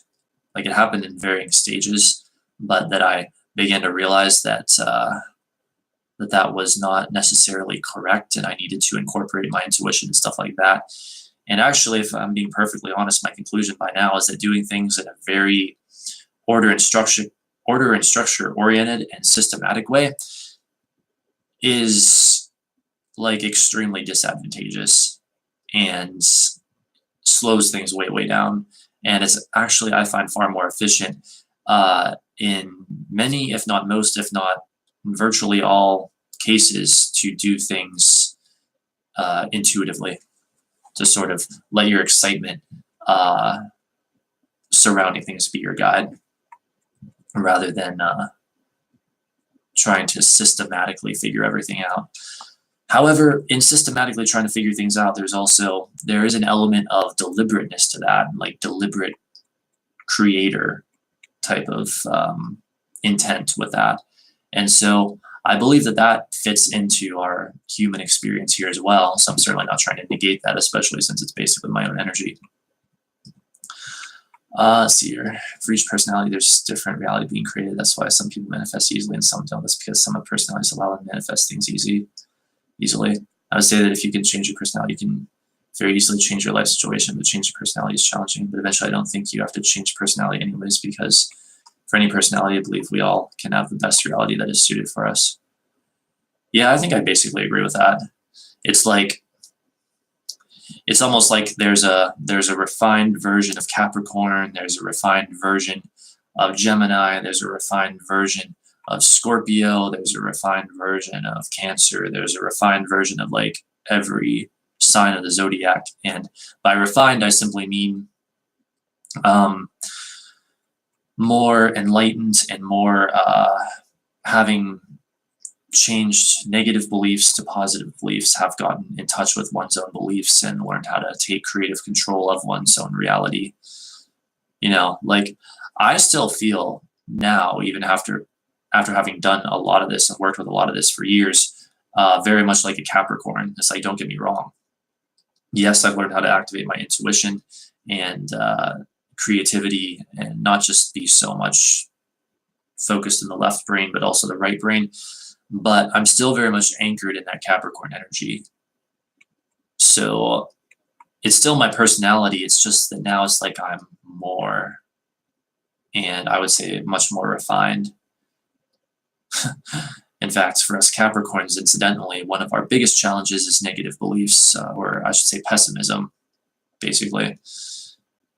Pessimism, which predisposes us to negative beliefs. So for me to be able to get in touch with that and change a lot of those negative beliefs to more positive ones is a huge step for me. But I mean, of course, my journey goes on. I'm definitely not claiming to have pure beliefs or whatever, or to have completely pure positive beliefs. Definitely not. I have a lot of negative beliefs that I'm continually working on. Some are very stubborn. There's some resistance that I have due to whatever, who knows, that is still very stubborn, and I'm sort of working on slowly dissolving and resolving. And it's a very challenging process. Like one thing in particular, I don't think people realize this about me, but I feel like I've all but concluded that I regret incarnating on this planet in the first place. Like for all of my wanting to have positive beliefs and advice about positive thinking and things of this nature, if you want my honest opinion about it, now that I sort of see how it all works, I pretty much regret incarnating on this planet. It's not worth it, in my opinion. There's too much pain here. Like I personally had to go through way too much pain to come to the understanding that I have now. And some people say, oh, well, the pain makes it worth it. Well, I disagree with that. But the thing is, that could just be a negative belief on my part, and I'm not really realizing that. But then it's like, is that a negative belief or is that my opinion? You know, or is it both? So I'm not quite sure what to think. Same, I kind of wish I wasn't here.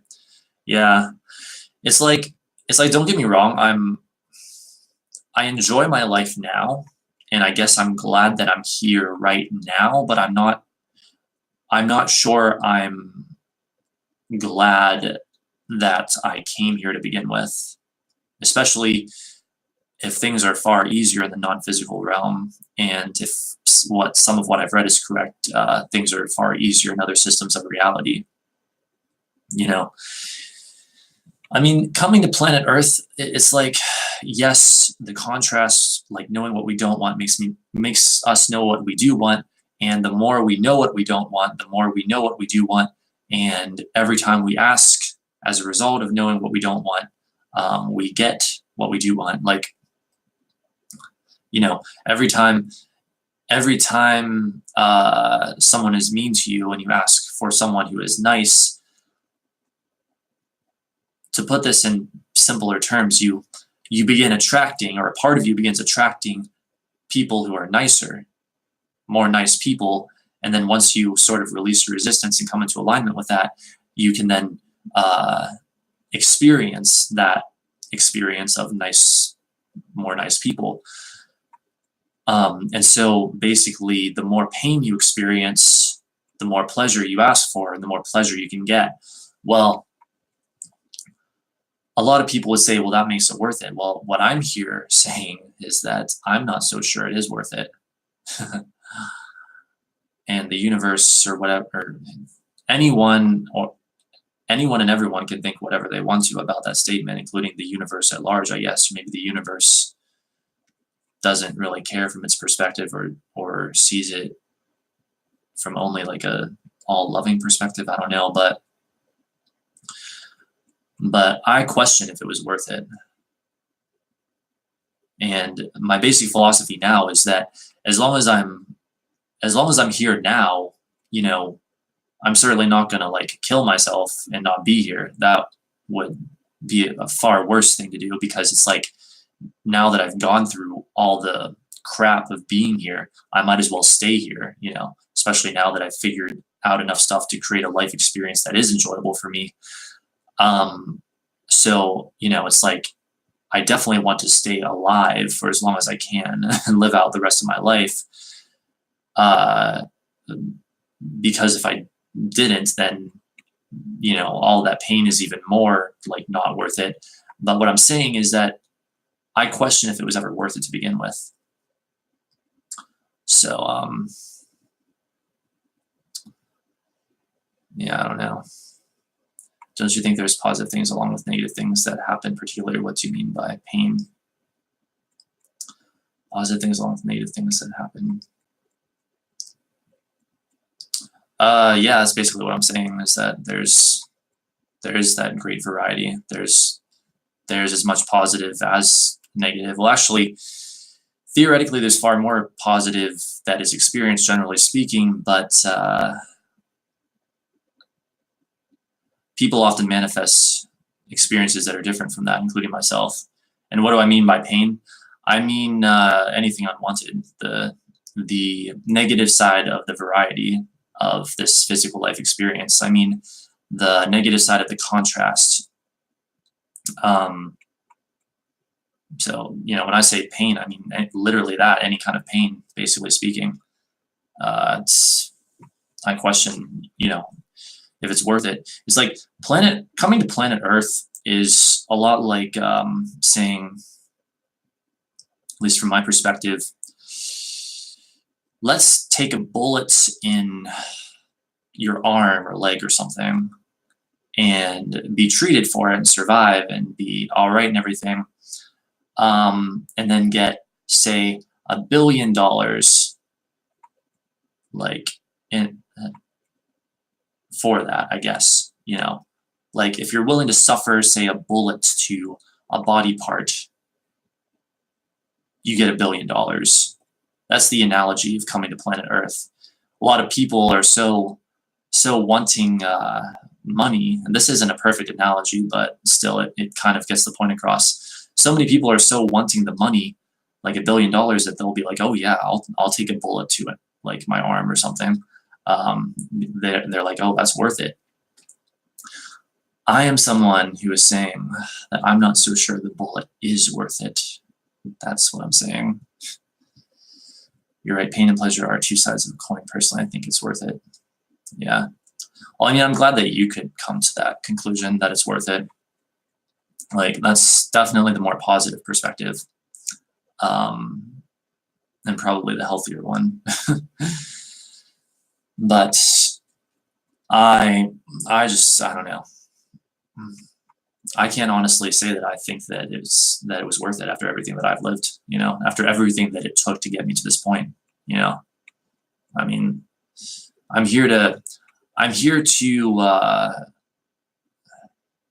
talk about the stuff that I've learned and the very positive and uplifting stuff that I've learned, but I'm also here to tell it like it is, say what I actually really feel, which is that honestly, when it comes to this whole reality, I'm not sure it was worth it. I mean, maybe, but I don't know. I think I would have rather stayed non-physical or gone to a different system of reality that wasn't so damn painful. And I don't care if that limits my creation. I still think that I quite possibly would have preferred that.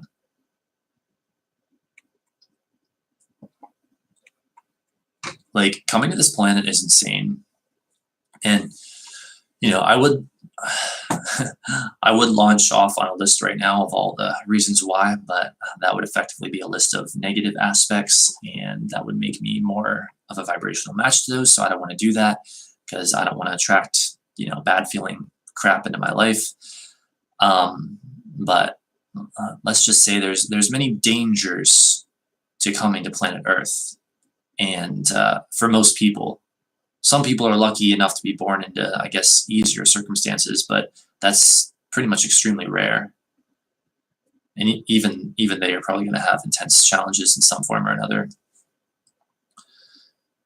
So that's what I'm saying. Like, I don't know. If I could have come here automatically knowing everything I know now, I might feel differently about it, because then I'd know how to sort of navigate things much better. But I just plain don't care to experience pain. I just don't give a damn about it. And I'm not interested in having some profound, deep spiritual experience that involves a hell of a lot of pain. I'm just not interested in it. I'm just plain not interested in it. And I've talked about this before in streams, but I guess I'll make the point again. All I care about is feeling good. That's literally all I care about. So there you go. I think this planet is beautiful. It's just played with evil humans. Yeah, I mean, hang on. I think it leads back to the personality thing as well. A lot of people have personalities that allow them to have very easy lives. For some people, it's different. Yeah, that's a very good point. Like, the astrological energy you incarnate with is going to be like a huge influence, if not the single biggest influence, at least prior to having some kind of spiritual awakening, of what kind of life you live in terms of how painful it's going to be or how easy it's going to be. But let's see. Planet is beautiful. It's just played with evil humans. Yeah, I mean, there's so much that could be said about that. Humans appear to be the only species on this planet that have intense sickness, basically speaking, intense psychological sickness. And well, I wouldn't say that humans are evil. Like, I wouldn't go that far personally. It is true that as a whole, we have a lot, and I mean a lot, of resistance. We have a lot of deep psychological challenges. We've got a lot of collective pain, and there's a lot of theories on this, and I'm not quite sure what to believe about it, but it almost seems to be something that we've sort of carried with us throughout the ages, like an ancestral trauma, basically speaking. Whereas, the pain of our ancestors gets transmitted, like, through to us. And it could be also that it's the function of the ego, more or less, that, like, there was a time when we were, basically speaking, far less focused, and life had a much more dreamlike quality. And it was almost like sleepwalking or something like that for humans. And during those times, we were much more in harmony with our environment and with each other. But something about the rise of what we think of as the conscious mind, or more specifically the ego created this. The ego was a manifestation of man's desire for a whole new kind of consciousness, one that had the kinds of challenges that we've seen for however many thousands of years now, basically speaking. And so, here's the thing. We all create our own reality. And so even the ego, and even this inner split, and even all of this resistance and these challenges, we all created for a reason. We all created it for our own reasons. We created it specifically to have these kinds of experiential challenges. I'm talking like the collective human race decided, basically speaking, is my thesis, to create this kind of a situation. And so, I mean, it's like, yeah, that's all well and good, I guess. But again, when it comes back to me, in my opinion, personally, I'm not sure that I'm okay with having incarnated into this, because just by incarnating into it, you take on all of that sort of ancestral pain and trauma. And so, again, it's like, I wouldn't say that humans are evil by nature, but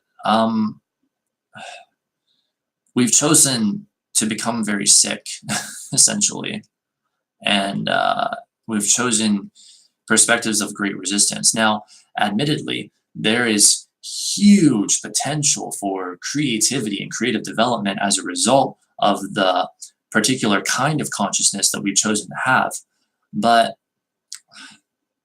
I'm just like, I'm not even like saying any of that is bad or wrong per se. I'm just saying that for me personally, I'm not sure that I am okay with my decision to be a part of that. Because after all these years, I've come to understand how a lot of this stuff works.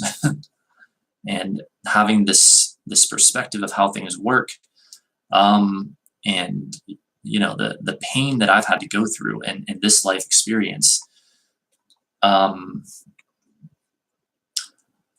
not saying it's definitely not worth it. I'm saying I at least strongly question if it was worth it. You know, I don't like it, is what I'm saying. I don't like it. But that's just my perspective. Let's see. What I mean by that is, for a lot of people, they want to go through hardship to achieve their goals. They may not realize that, though. You know, like for some people, if they reach their goals too easily, then it's not meaningful to them. I disagree. There are a lot of good people out there, and evil people are put here for reason, I believe. If they reach their goals too easily, then it's not meaningful to them.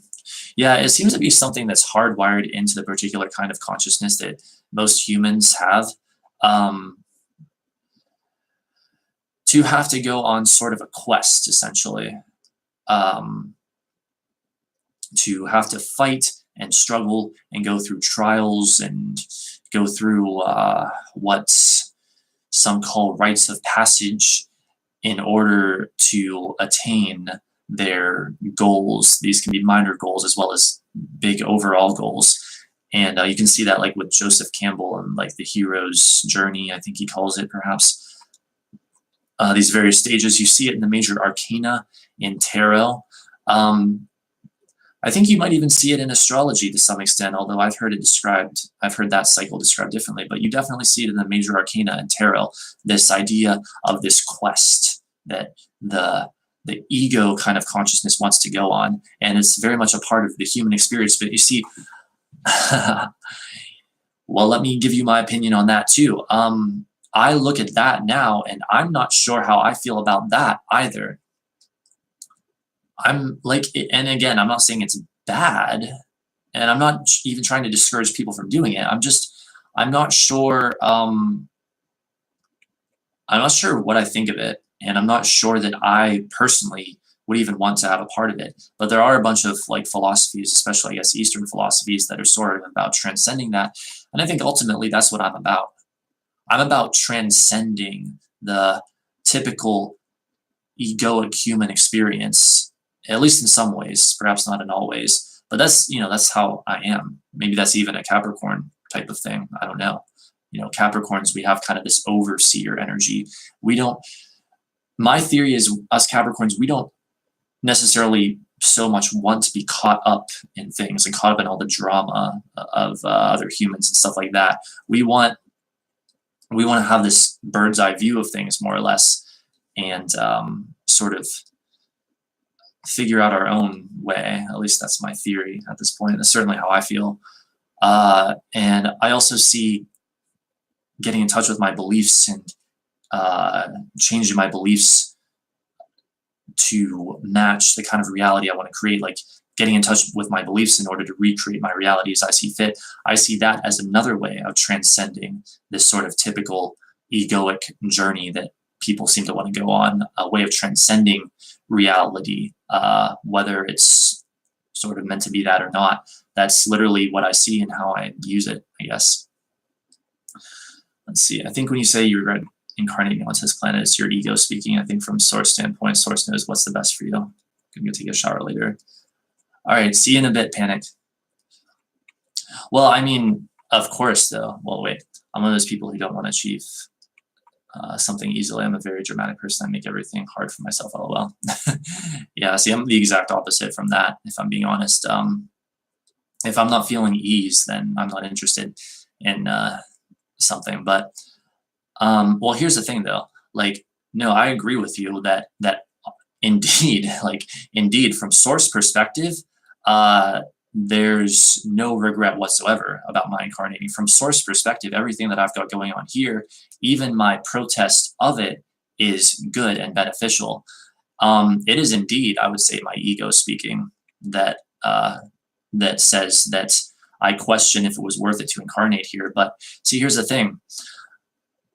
I, as a conscious being in this physical body, have a right to that perspective. And I'm not saying that you're saying that I don't or anything like that.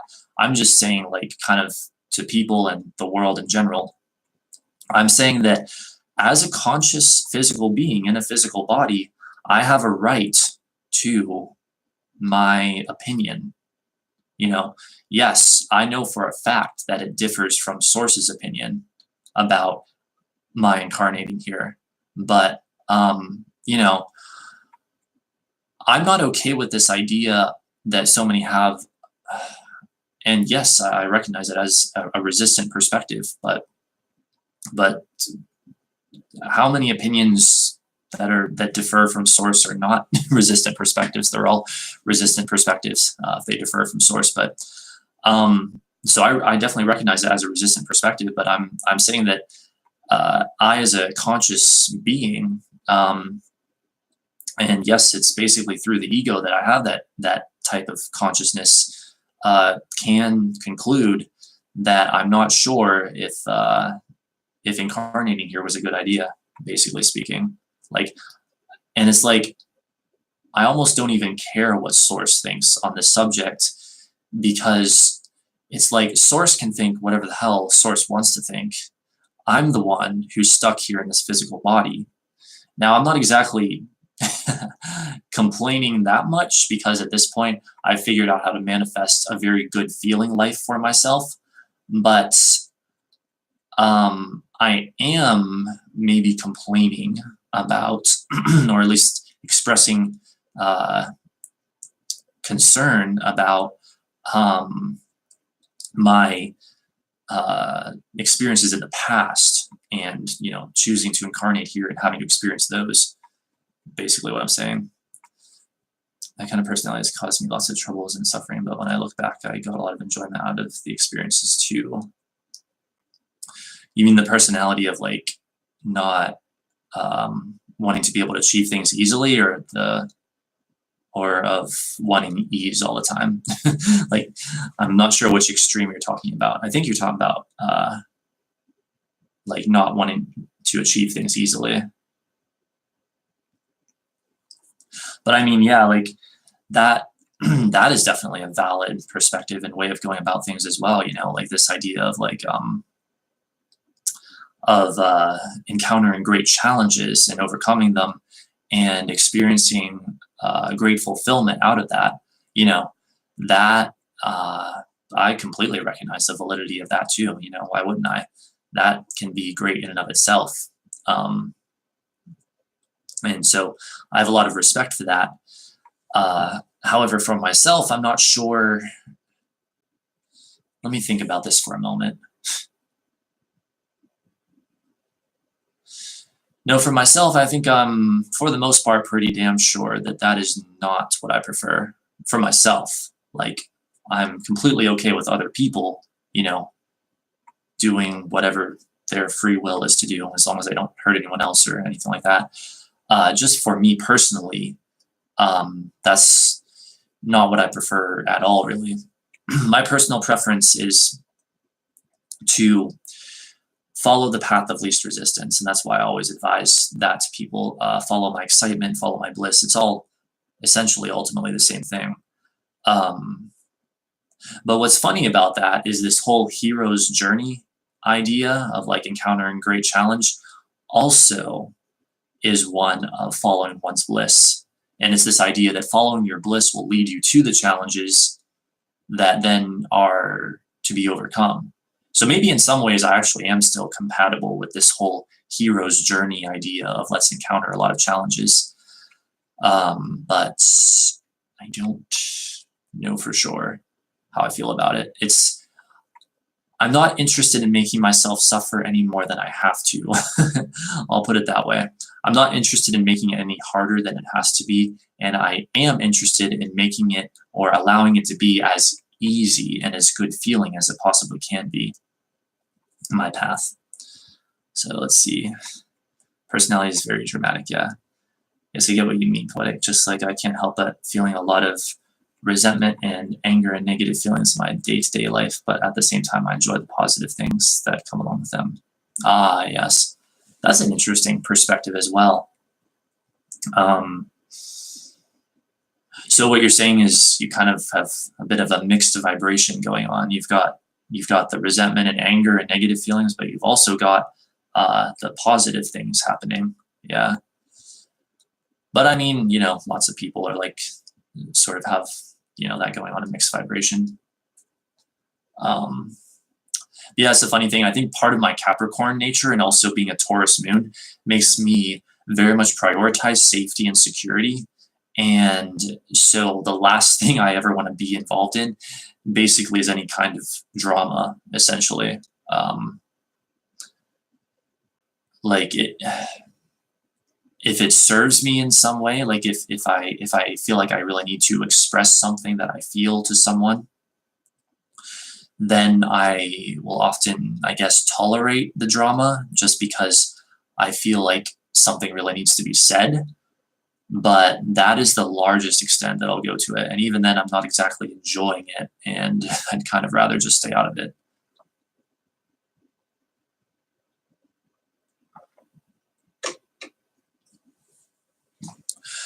Like, there are people out there who would tell you that the very advice that I'm giving you right now and that I give people regularly is the bad advice, or is bad advice, is like the wrong thing to do. I think it's very interesting, I don't know what to say about what I was thinking of saying just now, but actually I'll hold that thought. I'm not saying I enjoy this life because I'm enlightened or anything. I just enjoy the positive things that come along with the suffering. Haha. Yeah. Well, that's actually pretty much the optimal place to be in. And I'm not sure if this is exactly what you're describing, but in my opinion, the optimal place to be in is where you can have your moments of knowing what you don't want, your challenges, and still, even when you're caught up in them, see the value of them and know that they are launching desires for something better, and then enjoying the something better that comes as you line up with it. I think that's the optimal place to be in, because that is, I think, the idea of being in these physical bodies is joyful creation. I've heard it said that we never intended life to be so difficult before we sort of figured out what we were doing. But again, I come back to this idea of, well, it's like, well, it doesn't matter what I intended. If it was other than that which happened, the extreme pain and challenges that happened, they still happened. And so I almost don't even care what I intended. These challenges happen. But again, at the same time, it's like, now that I'm here, I'm not just gonna not make the best of it. I'm not just gonna like say, well, since this was a mistake to begin with, I'm not gonna live my life now or enjoy myself now. It's like, well, of course, it's like, if I don't make the best of things now, then all that pain that I went through before is basically in vain. I mean, would it truly be? Because it caused me to ask for so many improvements that sooner or later I must become a vibrational match to. But it's like, that's just all the more reason that I might as well make the best of it now. So it's like, I'm happy now, but I'm not happy that I wasn't happy before. It's kind of twisted, but that's my perspective.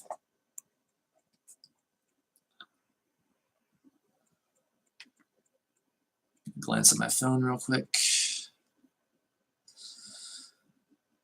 This turned into an extremely interesting conversation we've been having on the stream for some time. I'm glad that it happened. Blurriness doesn't want to go away. All right, I'm just going to glance at some things real quick, and then we shall proceed.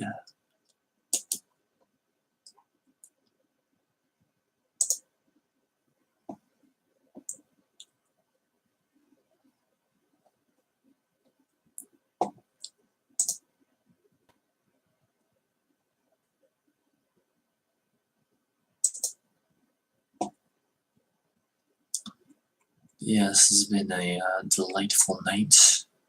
It's very cold where I am. It's basically right around freezing out. A cold, spooky, late October night.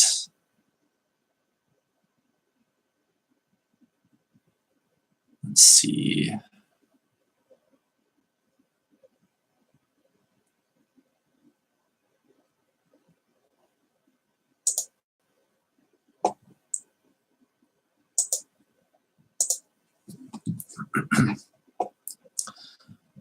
It'll happen to me in a very simple way. You know, we all drink water, and it's a very normal way, right?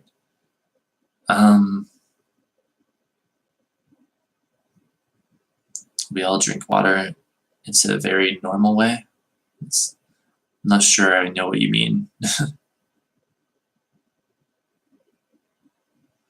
Like, I think I might know what you mean. Like, you just sort of intuitively figure things out. I think that's what you mean, but I'm not sure if that's what you mean. But I happened to be in a situation when it was so hard for me to find water. In short, I was in a situation when I was so thirsty and I couldn't find any water. Oh, you're giving a specific example. Okay, I see. Of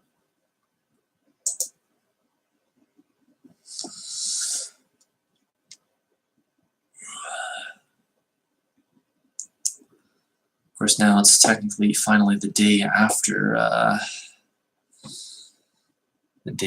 the intense full moon conjunct Uranus at last. I knew this day would come. Indeed. Trying to fix this blurriness. I happened to be in a situation when it was so hard for me to find water. In short, I was in a situation when I was so thirsty and couldn't find any water. Well, that doesn't sound like fun. I think I know where you're going with this.